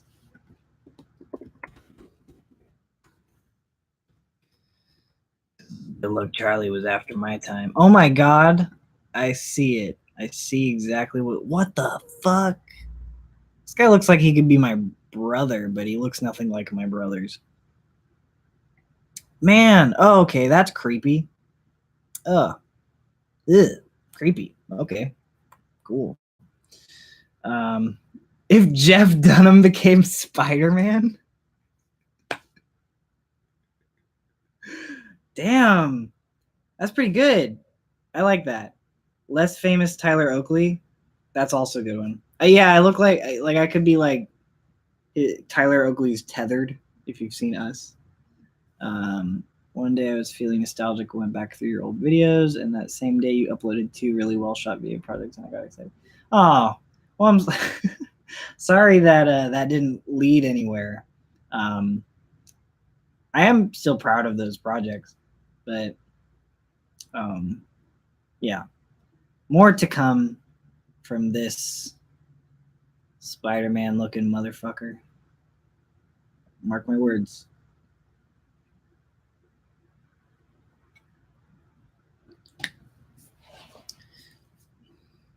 Yeah, the Tom Hanks video, that's a hard one to explain to people, but the whole reason why I came up with that is I went to the record store where I live, near where I live, and they had, I found 10 copies of You've Got Mail on VHS tape across the whole store. Like there were like 4 together on a shelf, and then I just kept finding them, and I gathered like the full stack of VHS tapes. And yeah, I bought them all, and then like I walked home carrying all the VHS tapes, and then I spent like a year or 2 just being like, what am I gonna do with these? What? How can I utilize this many VHS tapes? And then I made a video, made a short called "You've Got Mail" about a guy named Tom Hanks who goes crazy being compared to Tom Hanks all the time. Let's see. If you want to get back into YouTube, just look at channels that have content you like. Try to videos somewhere. Yeah, there. What's tough is there aren't like a lot of YouTubers I watch anymore. There are some that I like that don't upload a lot, or there's some like video essay people that I watch. Um, and there's some people who migrated over from Vine that I enjoy. I like Drew Gooden and Danny Gonzalez. Um, and hey, I'd fit right in. I the exact same brand of white boy as them. And Gabriel Gundacker, same exact brand of white boy. I could easily do that sort of content. But that's the thing too, is like I don't want to do analysis of other bad content. Um, yeah, I missed the whole Vine tree. Like I never even tried with that. I probably could have been like Vine famous, but then where would I be? Right back here. So it's a net neutral. Um, the rebrand was a sudden shift, though, that and the removal of the subscriber count. Yeah, I mean, I think all of YouTube is just like, I used to have a very naive trust in websites, I guess, or like social media of any kind. So like, I used to kind of think like, well, yeah, YouTube is here and it's gonna be good. We're gonna head in a good direction. It didn't really happen. I mean, it's kind of just too big for its britches now. And like comments get disabled now if someone like sneezes or something. Um, yeah, TikTok. I binge on like cringy TikTok content. It's like sucking air through a cavity. Um, ooh, what you eating for dinner? I gotta know before you go. You're probably already gonna leave, but um, but it was great seeing you too, and you'll see more of me soon. And thank you so much for coming out. Um, Enrique the Dolphin, man, that's quite a. I feel like if I brought Enrique back, I'd really have to flesh out his background. I feel like some of your old videos disappear, like the mustache one. Yeah, there were some videos that I made private. I don't think I made too many private, but I did that a while ago. Like I'm pretty sure a lot of the stuff that I hid, I did that like 6 years ago or something. And it was probably just because I was like, yeah, this didn't really go anywhere or do anything that I wanted it to do. But it was I mean, anything that doesn't really work out the way you want, it's always a good step in the right direction.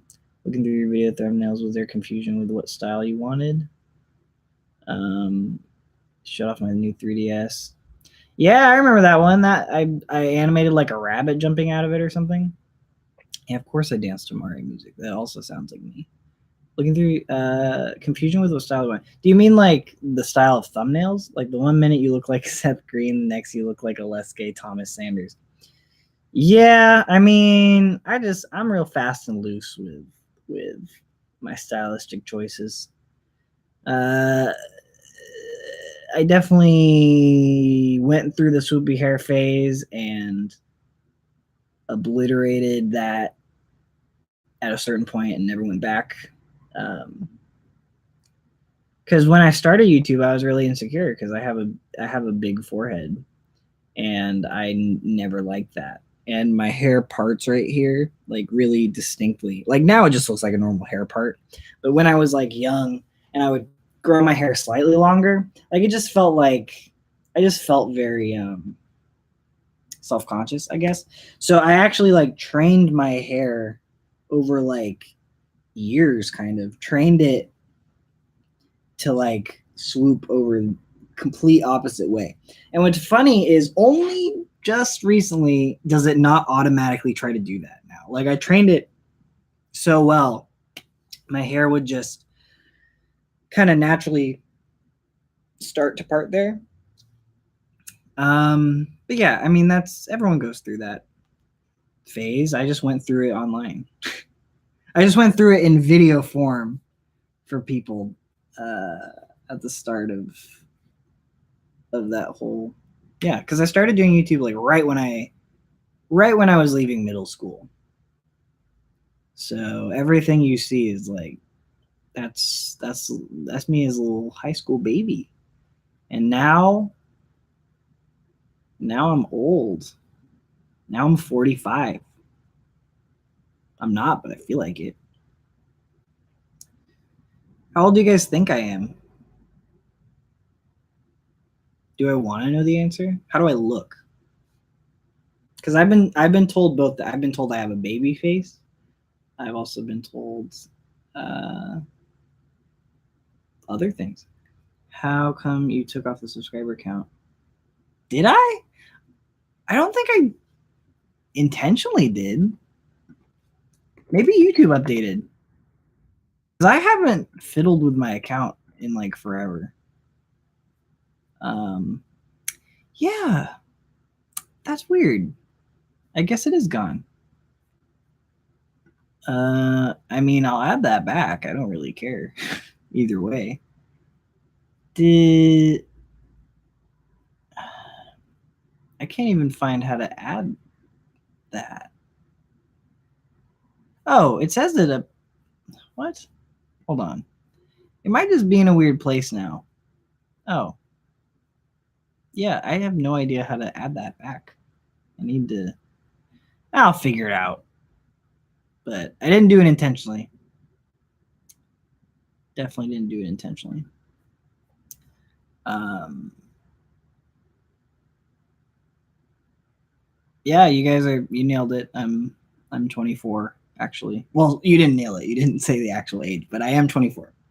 So, you got the gist. I guess I look my age. Um Yeah. Well, over the years, there have been several subscriber purges on YouTube, which actually affected accounts who depend on YouTube for money, and just people who rightfully so unsubscribed from a presumably dead channel. I have like, oh yeah, I actually like just checked. It's like 7,500, I think, so 7,500 roughly people who are technically still looped in on my channel. Which I had a few thousand more than that at my peak. But again, that was like 5 years ago. So, and I unsubscribed from any channel I'm just like not actively into. So I get it. Like, you know. Um, but yeah, again, I wouldn't be doing it for subscribers. I would hate to get a huge amount of traction because that spoils the intimacy of the relationship between the audience and the person making something. I don't know. It's something I've always treasured where it's like I'll make something, but I'm not better than anybody for doing that. So I still want to like have equal footing, like, like what we're doing right now, where I'm just chatting and stuff. I know one who I believe got the subscriber proves the worst. He got 300,000 subscribers one day and was down to 267,000. Yeah. Well, that's the other thing too, is like there's so many fake accounts out there for any website. It's kind of scary. Like, that's another reason why subscriber count never really mattered to me, or it hasn't for a long time, because it's like that's such a superficial way of, like, on Instagram, I get followers all the time. They're all dog Instagrams, which is fine because I follow a lot of dog Instagrams. That's not an organic, like, somebody who wants to see what I'm doing. So it's not like I'm like, I have this many followers on Instagram. One, because I don't have a lot, but I have this many followers on Instagram and because like a third of them are just like courtesy follows from like dog accounts that want me to follow them back. And if you look at it on a big enough scale, I mean, like, that's how a lot of the internet operates. It's a lot of the illusion of crowds. Um, oh, on Instagram? Yeah, but you're not a dog account. So, and again, nothing against dog accounts. I can go watch your videos, see what I missed out on. Oh my God. Are you catching up, or you going back, or like the most recent stuff? Uh, Yeah, I at least need to do something new just so that I can push out the old stuff. At least just something current, something from the year 2019 would my heart could rest easy. But I don't think you guys were here for this, but I got a new laptop. I mentioned it earlier. I got a new laptop, and the software I use and have used forever. Um, I've used Final Cut Express for like everything. It does not work on my new laptop because of course because it's a program that has not been updated since it was discontinued in like 2007. So it was a miracle that it worked. It continued to work on my other laptop. New laptop doesn't work, and same goes for a version of Final Cut that I had that I'm not sure where I got it, but it doesn't work anymore. So floated the idea of finding Windows Movie Maker, and you know what? I can just go from there and be fine.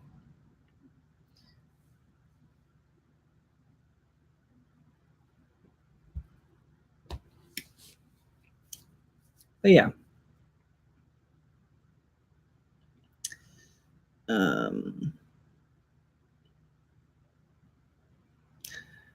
Well, I think I'll be here for the next like 9 minutes. We'll round it out at like 2 hours. I think, at least this time. Built-in editor on its studio. I don't even know about that, but fuck that. That I do not trust that. I'm not gonna let YouTube directly involved in my editing anything because I don't know. I don't think they'd do it right. Or I think I would mess it up using their tools rather. Um, but yeah, because I think they used to have something like that, and maybe I tried once, but I never like actually grappled with that. I don't expect Google to make any new YouTube feature like user friendly. I have very low hopes for that. Um, but yeah, I think for my next live stream, I definitely want to draw. I definitely want to, yeah, I definitely want to draw. So maybe I'll set up something better because I'm just using my laptop. But like I have notebooks I'm working in right now. I just finished this notebook. So even if I'm just kind of doodling this kind of stuff, just nonsense off the dome, I think that'd be fun. And I've thought about like doing stickers. So, if that was something people were interested in, I'll start selling stickers or shirts or something. I don't know. But whatever, if I did merch, it would not be like Constellation LCD on a shirt. Here it is. And then people will be like, hey, who's this? And then you have to awkwardly explain it like, oh, it's this guy on YouTube, and what does he do? I've had that conversation so many times. I understand. We're all in that hustle. I wouldn't. That's the thing too. Is like, I don't typically have the audacity. I'm an artist and I do commissions, but it's hard for me to sell things. Not through lack of interest, but through lack of knowing how to judge the worth of what I'm doing and find an audience that can afford it, I guess. Because it's like I'm not gonna like nickel and dime someone with my work. Like I set a pretty low bar for selling my stuff, but at the same time, it's like even that feels ballsy to me. Like, ew. Yeah, I'll get a shirt that's literally just full, like what extends way beyond like where a graphic tee would be. So it starts like up at the shoulder crease, just hey guys, Constellation LCD, wrapped around the back. Here, just like right on the very bottom of the shirt. So it's like, oh, like half of it cut off. Just on a black shirt, white text, straight up. And then everyone who sees that shirt will be like, explain to me. And you'll have the most awkward conversation of your day. Even just, I'm wearing a Mega 64 shirt right now. Like half of my t-shirts are Mega 64. And I prefer this one because it's just like nobody's gonna ask me really what this means. But any of them that are like actually say Mega 64, it's like somebody will ask like, what does that mean? Is that a band? And I'll say, no, it's a YouTube group, comedy group who makes video game videos, and then that doesn't convey what they are really at all. Like that's not a good representation. And then the conversation just kind of fizzles out into an awkward, you know, I don't know what they were expecting. That's why I never ask people what their shirt means, because I'm not a demon. I'm not gonna make you try and figure out how to convey an interest to me that I have no frame of reference for. Maybe I'll just make a shirt with my face on it, but not where you'd expect. On the inside of the shirt, that's where my face would be. And then all you can see on the outside is just like just kind of like a discolored spot, and it's like, what is that? And you lift it up and you're like, that's my Constellation LCD shirt. Who's that? Well, aren't you nosy? Hey, those nosy people, worry about your own shirt. No way. Yeah, right? Just like, come on. What are you, the shirt police? Or the regular police? Ask me about my shirts? That's what you get for displaying what you like on your body. That's why I don't have tattoos. That's not why I don't have tattoos. I do want tattoos. Let me field this. Let me get a read. Let me see what you think. Just you, Diet Kirby. Now I've been thinking about getting my first tattoo for a few years. My rule is always think about it for 2 years. If you still like it, then it's probably a good idea. But that's not a rule I've proven because I've never followed through. But a tattoo idea that I've been wanting for probably like 3 or 4 years now. So I want to get a simple drawing of a bird that I drew, and not any specific bird, just like a little bird you'd see like hopping around. And probably just line art, like not like a detailed thing. And then either the bird saying it or right underneath it, what will happen will happen. It was something that I thought of when my anxiety got really bad. And it was a mantra that kind of helped me through some bad times. And it's the name of a song by Neil Cicierega, which I really like. And so I have a number of reasons why what will happen is like a really meaningful phrase to me. And the bird I just thought was cute. I like birds. I kind of want to draw something for my own tattoo because, you know, if I'm going to have something on my body forever, I'd like to design it personally. That's really cool because you drew the bird, and that's what. Yeah, exactly. That's what I'm saying. Is like, I don't know. I'm not overthinking the bird part, but it's always been a part of that idea. So I'm like, yeah, it's got to be a bird, because. And then in the past, like I've thought about like tattoos related to like celebrities and stuff, and like I know now that I will never do that because, Jesus Christ, the number of shit that's come out about every goddamn celebrity. Like, you're playing Russian roulette with your body anytime you get a tattoo of someone famous. Now, especially, because, and it's not even that things have gotten worse. It's just that things are being addressed. So it's just like, well, how much worse can it get? Like, we already escalated so fast, so quickly with everything. It's like, how much worse can everybody be? It's not someone else's art. It's yours, and you made it based on. Yeah. And ironically, though, the biggest thing that keeps me from doing it is my mom.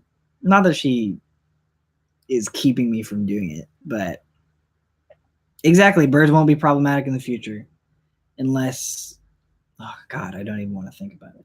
But yeah, my mom has always been like, tattoos have always made her really uncomfortable, like on her kids. Like it's definitely been like a pain point for her, which I get it, kind of like, you made this person.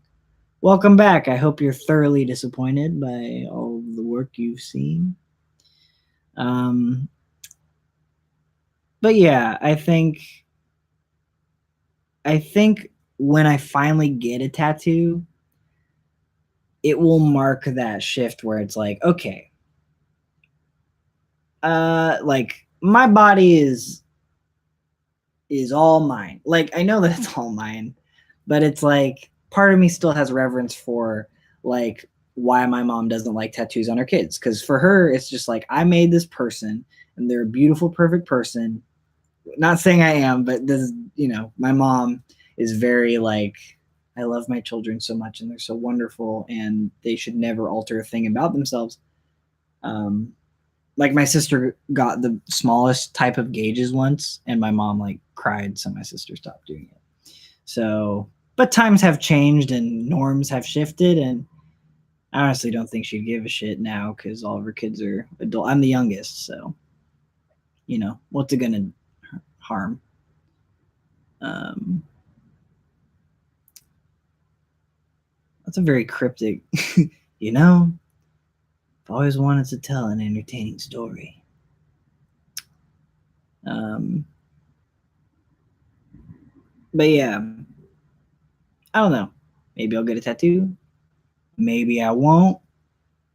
Probably will. Maybe not for a while. Money is also a thing. Probably not that expensive, but it's a good excuse when I'm feeling unsure about my choices.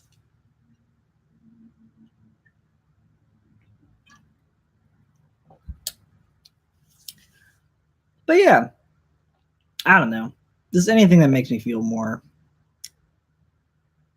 present and in control creatively.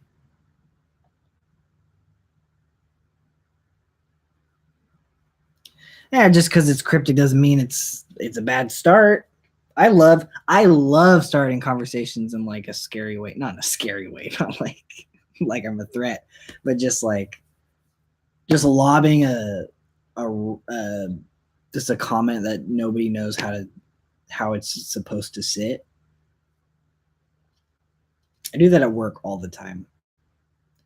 I'll just show up to a conversation and tell a really bold lie, like a really bold lie. Like I at work, like, because I don't care. Like I try to convince somebody that Hawaii wasn't a state. What did I try to convince them that Hawaii was? I can't remember, but I definitely was like very matter of fact. Not even like I did it for the point, like, oh yeah, Hawaii's not a state. But it was like it naturally arose, and I like offhandedly said something about Hawaii not being a state, like it was obvious. And it's not like I tricked anybody, but I definitely made them double check, that's a victory in my book.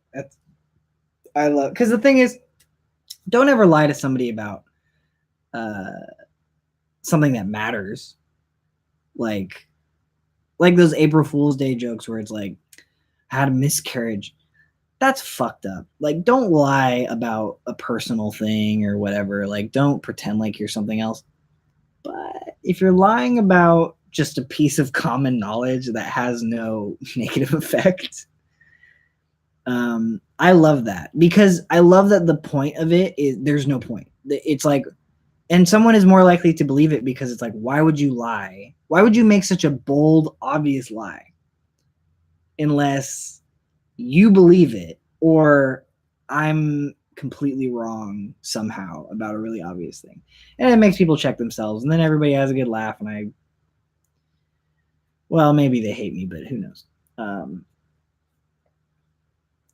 Tried making an RPG game about time travel, but that never went anywhere past the idea, so I shelved it.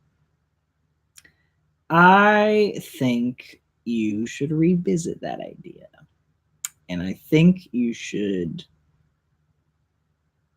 think about whatever characters you had in mind, maybe make some updates, shelve it again, and then see how you feel. That's what I like to do when anytime there's like a story I want to tell and I've like let it sit for too long, is like I'll touch it up,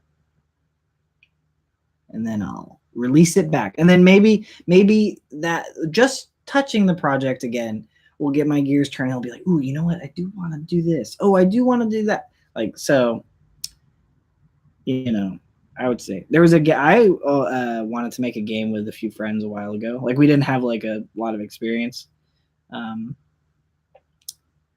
and nobody steal this. We had actually started like doing artwork for this game called Reptile Deceptile was the name we had for it, and it's about like that old joke about like lizard people in the government and things like that. But it's just like it's about one lizard man in an office who is very obviously a lizard man wearing like a suit, and the game is like every inclination of the character you're controlling is to be obviously a lizard man, and your job is to do whatever you can to like offset those red flags. And like, so yeah, like we'd worked on a little bit of it, nothing like programming or anything, but I mean, I still think it's kind of a funny idea, and I'd love to see it get made. But again, not much outside of that original idea, but I probably still have the pixel art somewhere hidden away. But maybe a concept for a fighting game with 10 characters written up. Ooh, what's your? And I agree with Diet Kirby. Just the idea of time travel in an RPG, I'm a sucker for that. I actually don't play a lot of like the Japanese RPGs, like the Japanese RPGs, like Chrono Trigger. I think has time travel in it, and I think one other one, probably a Final Fantasy, I guess. I don't know, but from what I know, you could utilize it as a mechanic. I think in those games it's more of a storytelling thing, but if you used it as a mechanic, that could be really cool. But what's a fighting game like? What's the premise? Is it just kind of fast and loose, or is there kind of an idea behind all the that relates all the characters together? RPGs too much for Pokemon and Paper Mario. Yeah, Pokemon, of course, the old standby. For a while, those were the only RPGs I played, and then, just like the basic white boy I am, the basic quirky white boy I am, fell in love with Earthbound. Of course, love Earthbound. Got a rip of an emulation of. I found Mother 3, and it happened to be in English. Oh, and I purchased it. And that was a total delight. Love the Mother games. And then recently, I've been playing through the Mario RPGs. So I actually have, not that this is like interesting necessarily. I don't expect it to be because it's just like a fun thing I do on the side. But I have all of like when I was a kid, I would get games and I would only play like the first level and then like draw some characters and then and a lot of my games were like hand me downs and a lot of them were like I had a cousin who worked at various different who hopped around from like game companies. That sounds like a lie, but it's true. So I had like a bunch of games that I just never got to as a kid. Now that I'm an adult and I can do things quicker and manage my time and pay closer attention and I need leisure time, I've been trying to go through and play basically like every Nintendo game, like every main series Nintendo game. So I keep this little journal and like so I started keeping track of this like 2 years ago and I've just been rocketing through it. So I basically played through every Mario game except the original Mario 2. And so I completed all of these games. And then I have a little section for all the stars in like the 3D games. And for me it's just like I could never relax playing games as a kid, like actually making progress. And now I kind of need that escape from like real life. And so I actually appreciate it a lot more now. But yeah, so this year I started playing the Mario RPG. So I played the original Super Mario RPG for the first time. Fantastic. I never grew up with that game. I never touched it before I got on Wii U. Love it. And then right afterwards, I played Paper Mario on Wii U, which I had rented a few times as a kid, but that I loved it even more than I remembered. And then I played Mario and Luigi Superstar Saga, the remake on the 3DS, which again, I had played a little of the original game as a kid, but never anything more than just dip my toes in the water. So I beat that. And then I got kind of tired of RPGs. But yeah, the other ones I was playing a lot of were the Zelda games because I have like all of the mainline Zelda games and I never played like most of them. But here's how far I've gotten with Zelda. So I still have some spaces working on the Oracle games. Zelda 2 I'd started. Some of the handheld and Skyward Sword. But yeah. And the rest of the book is just like I go real granular. Like back here I'm getting to Pilot Wings. Pilot Wings is in here. Clue Land, Excite Bike, like every series. I have them in here just so I can try them out. But let me read about your fighting game characters. Well, the game is like one guy fights with bass boosted speakers, another fights with possessed powers. Ooh. I'm trying to get 12 to 50 characters. I just remember that I need to get to work on writing ideas for the teachers. Ooh. Well, I would be really intrigued to see that as it comes along. It sounds interesting. It almost sounds like. Would you say that kind of like the idea is like every character has some kind of item that like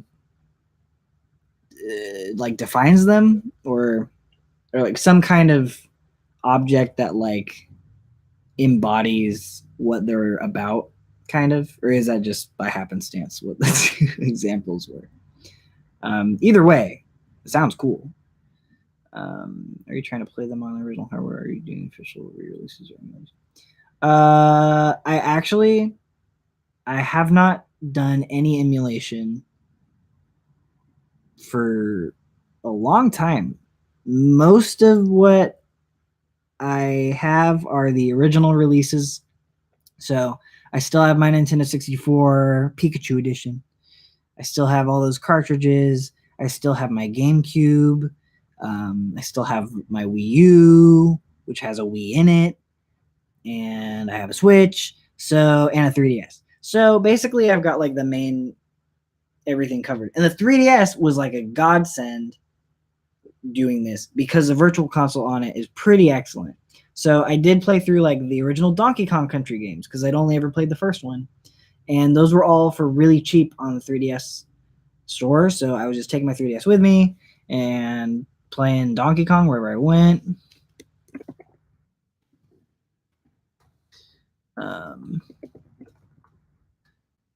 But yeah, I haven't emulated anything, especially with Nintendo cracking down on emulation so much. Like that would just be such a pain at this point.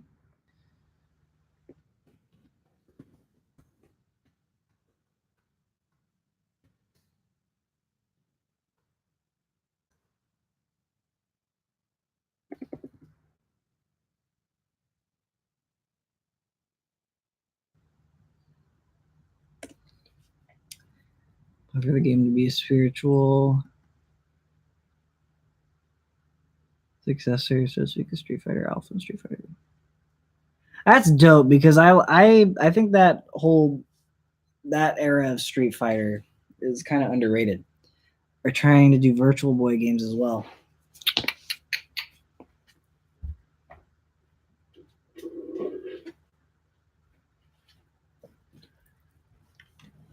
My partner got me an original functioning Virtual Boy for my birthday this year. And it's just about the coolest thing I've ever gotten. Like I was so surprised. I had never seen a Virtual Boy in person. I'd never used one, of course, because I'd never seen one, and like you can't really emulate the actual experience. This thing is nuts. I can't believe this exists. It's not even like it's fantastic. It's just so specific in like how it executes, and it feels like it's of no era. Like it's not from the 90s. It doesn't feel like it's from the 90s. It doesn't feel modern. It just feels like it's lost in time. And it's so obscure that I, as a lifelong Nintendo fan, had no idea how it ran. Like the controller is the power of it. Like the batteries are in the controller connects to the machine, the controller turns it on. That's one thing. And then two, this console is so it sold so poorly that when I had to like troubleshoot some stuff, like it was crashing when I first got it.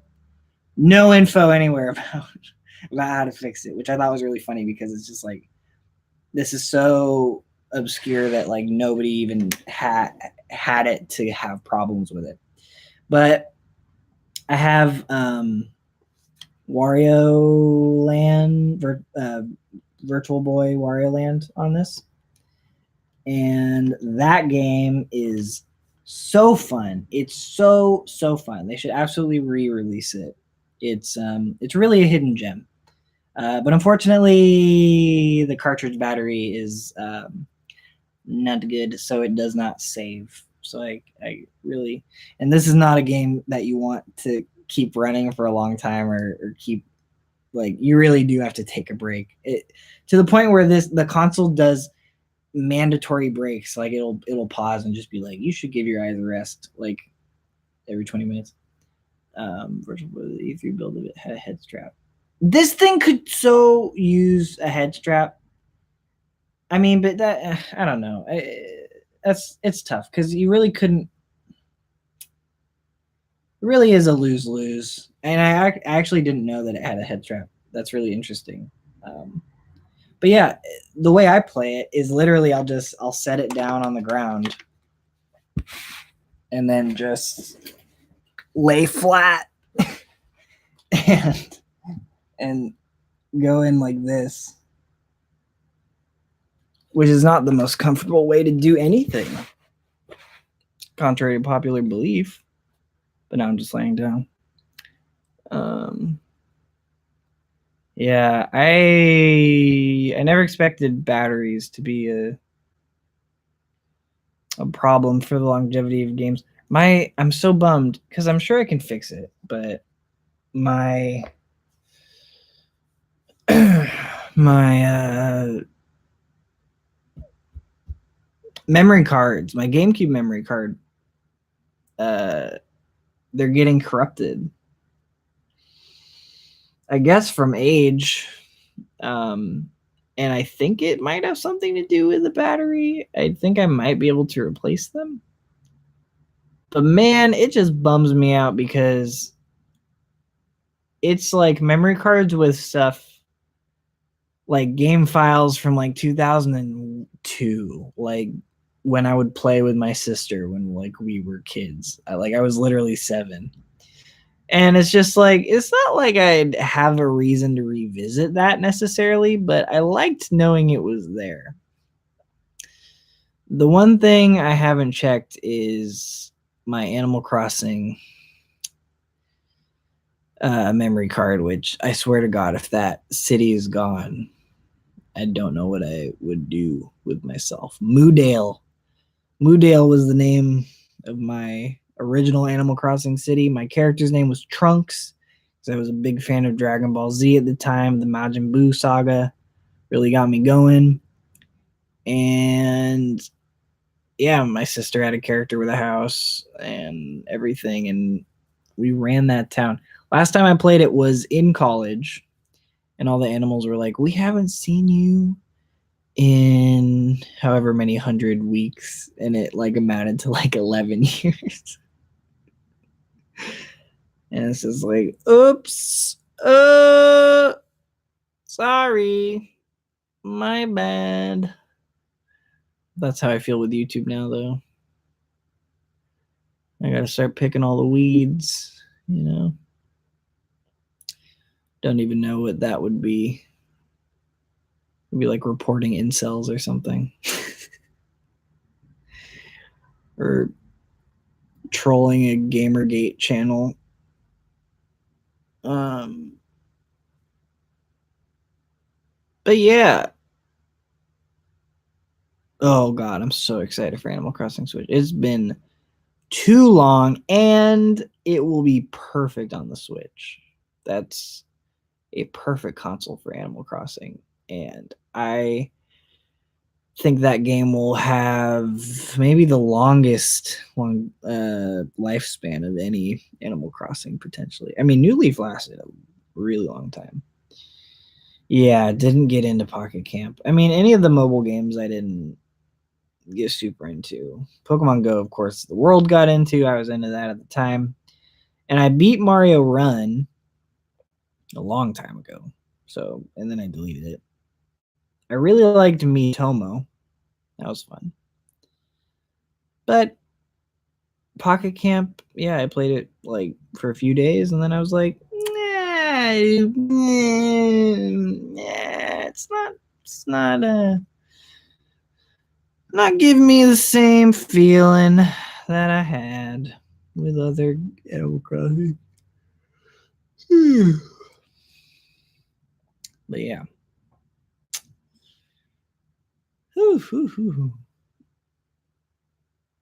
That was fun. Yeah, the Miitomo thing was so cute. And I had it with my uh yeah, Pocket Camp,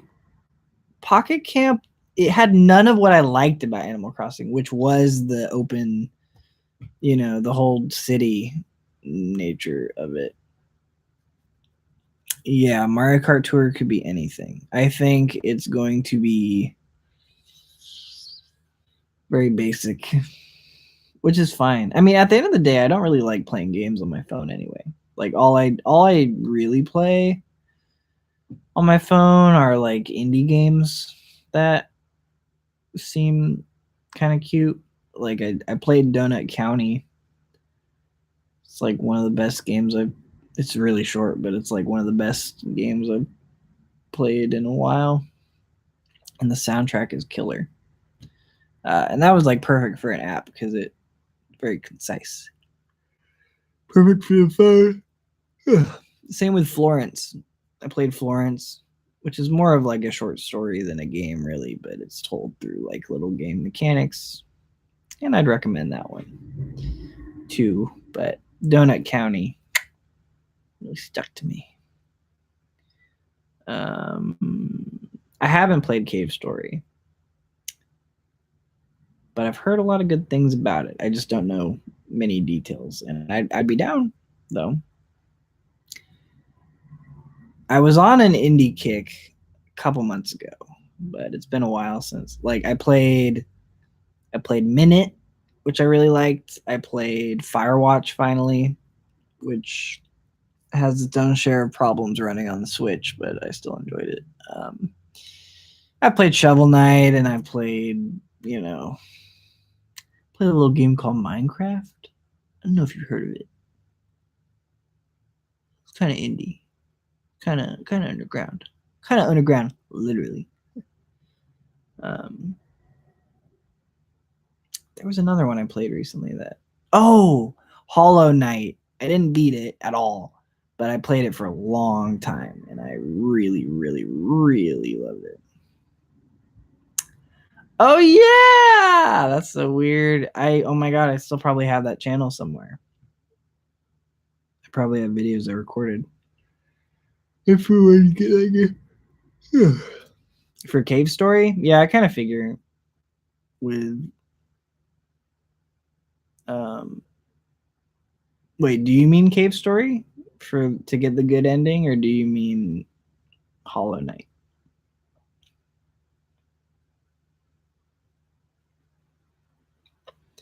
There's another indie game I got. What was it? Oh, y'all should look up Frog Detective. Is that what it's called? Got a longer name. The Haunted Island, a Frog Detective game. I love that game. It's hardly even a game. It's more of a short story type of point and click thing. I don't know, but it's got so much charm, and it's so cute. And they're doing a second one. Grace, I think her name is Grace Bruxner, who does those games. She's really cool. A bunch of indie games that became AAA after a while. There's a lot of indie games that have kind of, not to say that their only virtue is being like a small scale thing, but like that's kind of what pulls me to an indie game is like, oh, this was a personal thing, personal project, very concise. And then like with Cave Story, like that was one of the earlier indie games, right? That got like pretty big. Like I feel like I've been hearing about that for longer than like any other indie game, except maybe like Super Meat Boy, which I've also played, and it's fine. Um, but yeah, I love I love the indie games that it's just like three people did a thing, and that's how it stays. Like, intimate, I guess. Oh, the other one I played, Night in the Woods.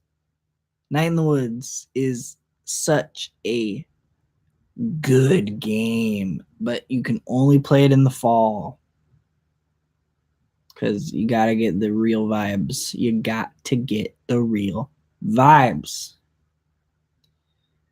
I've never played most games that are like the big competitive games. I've never gotten into. But yeah, Minecraft, loved it in the beginning, pretty much up until it was sold to Microsoft. And not because it was sold to Microsoft, but just because I grew up. I couldn't bother continuing to care about Minecraft. Shovel Knight I love, and I've only played the original on the Wii U one time, so I didn't get over stimulated. And yeah, but I've never played like League of Legends. I've only played Fortnite one night. I played it on the Switch, and I was like, this is not fun. But I was into Overwatch for a while, but not like competitively. And then my disc got so scratched that I tried to play it the other day and it doesn't work.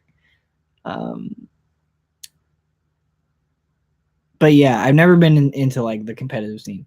But that's really dope that you're into that. And what's the tournament? Is the tournament just like several different games, or is it Street Fighter focused, or a different game? Is Street Fighter like your go-to?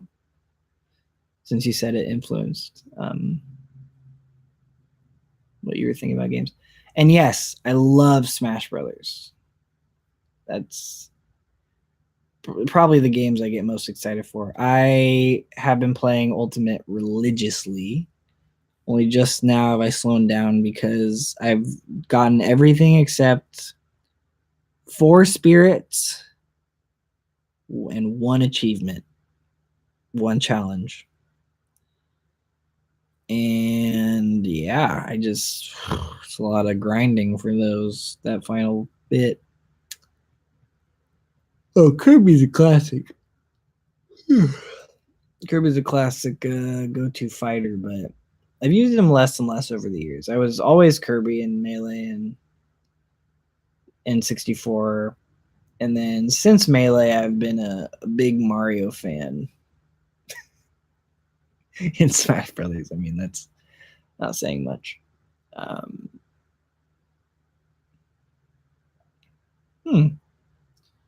Well, it'd be cool if, like, if you got into Street Fighter more, um, like that could also probably be like a good, not research, but just like it would be good to like immerse yourself in those mechanics in that world, like as you're building your own, and like just get real deep into like 3 and alpha and everything, which I'm not sure if those are involved in the tournaments, because I imagine it's just like either modern Street Fighter or Street Fighter 2. But yeah, I'm glad that Melee still makes the rounds, because it's a lot about it is like, it's not like it's the end all be all. I actually like Ultimate more than Melee at this point, but I do think the game is tight enough where it's entertaining to watch, and I'm not big into watching competitive games. And it's aged really well. Like it's really tight. But yeah, no, I'm bad at Brawl. I don't like Brawl aesthetically or gameplay wise. I did at the time, like I played it a bunch, but there was always something that didn't sit right with me. A few things with Brawl, and then Smash for Wii U and 3DS, I really like, but I didn't realize how much better it could be until Ultimate came out, and then that blew that out of the water. And I don't think I've gone back to Wii U or 3DS Smash since I got Ultimate, because it added enough tightness. I was like Mario's overall denim and Brawl. God, I remember when Melee was first being shown off, and my brother had a Game Informer magazine from like 2001, and they had a full page spread of Melee being shown off at like E3 for the first time, and there was a picture of Mario's overalls, and I remember just staring at that and being like, "We did it!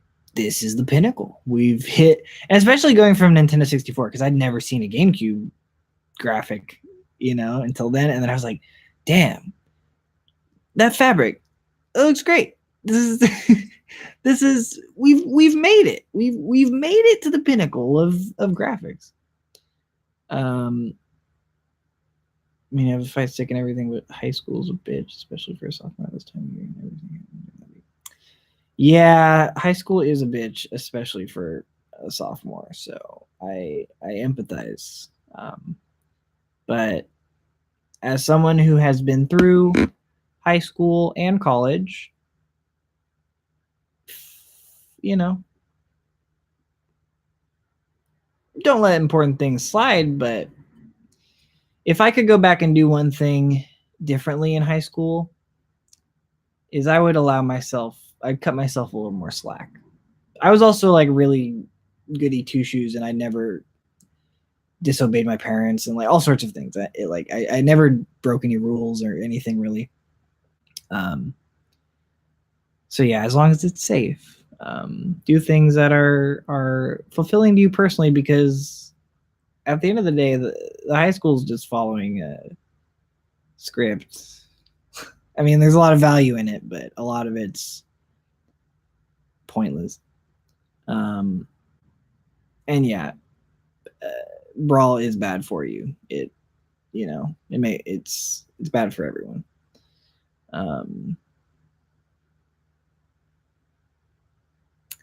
I do love God.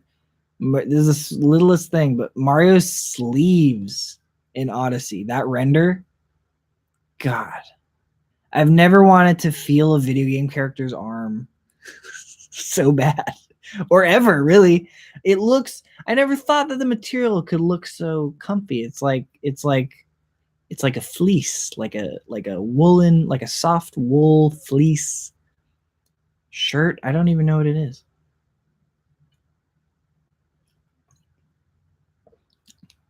I think Ultimate hits the good balance of style that's true to the characters and also kind of unique to the game. Like part of what I loved about Melee was like they just went ham because they could. Like Bowser looks insane in Melee. It looks almost nothing like Bowser, and I like that a lot because it was just like, yeah, just fuck it up, just do whatever. And now they kind of try to approximate closer to the series, which looks better ultimately, but got a soft spot for weird models. But thank God Donkey Kong looks weird in every game for some reason. Like I don't know what it is, but Sakurai cannot model Donkey Kong, or he can't get his team to, or to do it correctly. I don't know. I'm gonna go try and sleep. It's 5 a.m. Ooh, should have taken melatonin before going to bed. I will come back. You'll see more content from me. Please get some sleep. Enjoy your tournament on Tuesday, and you will you'll see me soon. Yeah, it is pretty late, so I think I'm gonna clock out for now. Just chill and get ready for bed probably. But yeah, I mean, I can't promise you when, but I can promise you soon. And if I don't make something soon, harass me in a restrained way, like in one comment on a video or something. I don't know. You'll see me. I'll be back. So, but thanks thanks for joining me. Diet Kirby, Phantom's already gone, but yeah, thanks for coming out. I'll be doing more. So be on the lookout. Hope you have a good night. I assume it's nighttime there. It's 2 a.m. here, so it's about time to crash. But yes, I look forward to. Oh my God, everybody stayed up so late for little old me. If I do a stream, I'll do it earlier too, because this was like I was gonna go to bed and then I was like, I need to make pasta, so that's why this happened. So okay, you get some rest too, sleeping if you need to or can, and yeah, I'll be back. So thanks again. Talk to y'all later.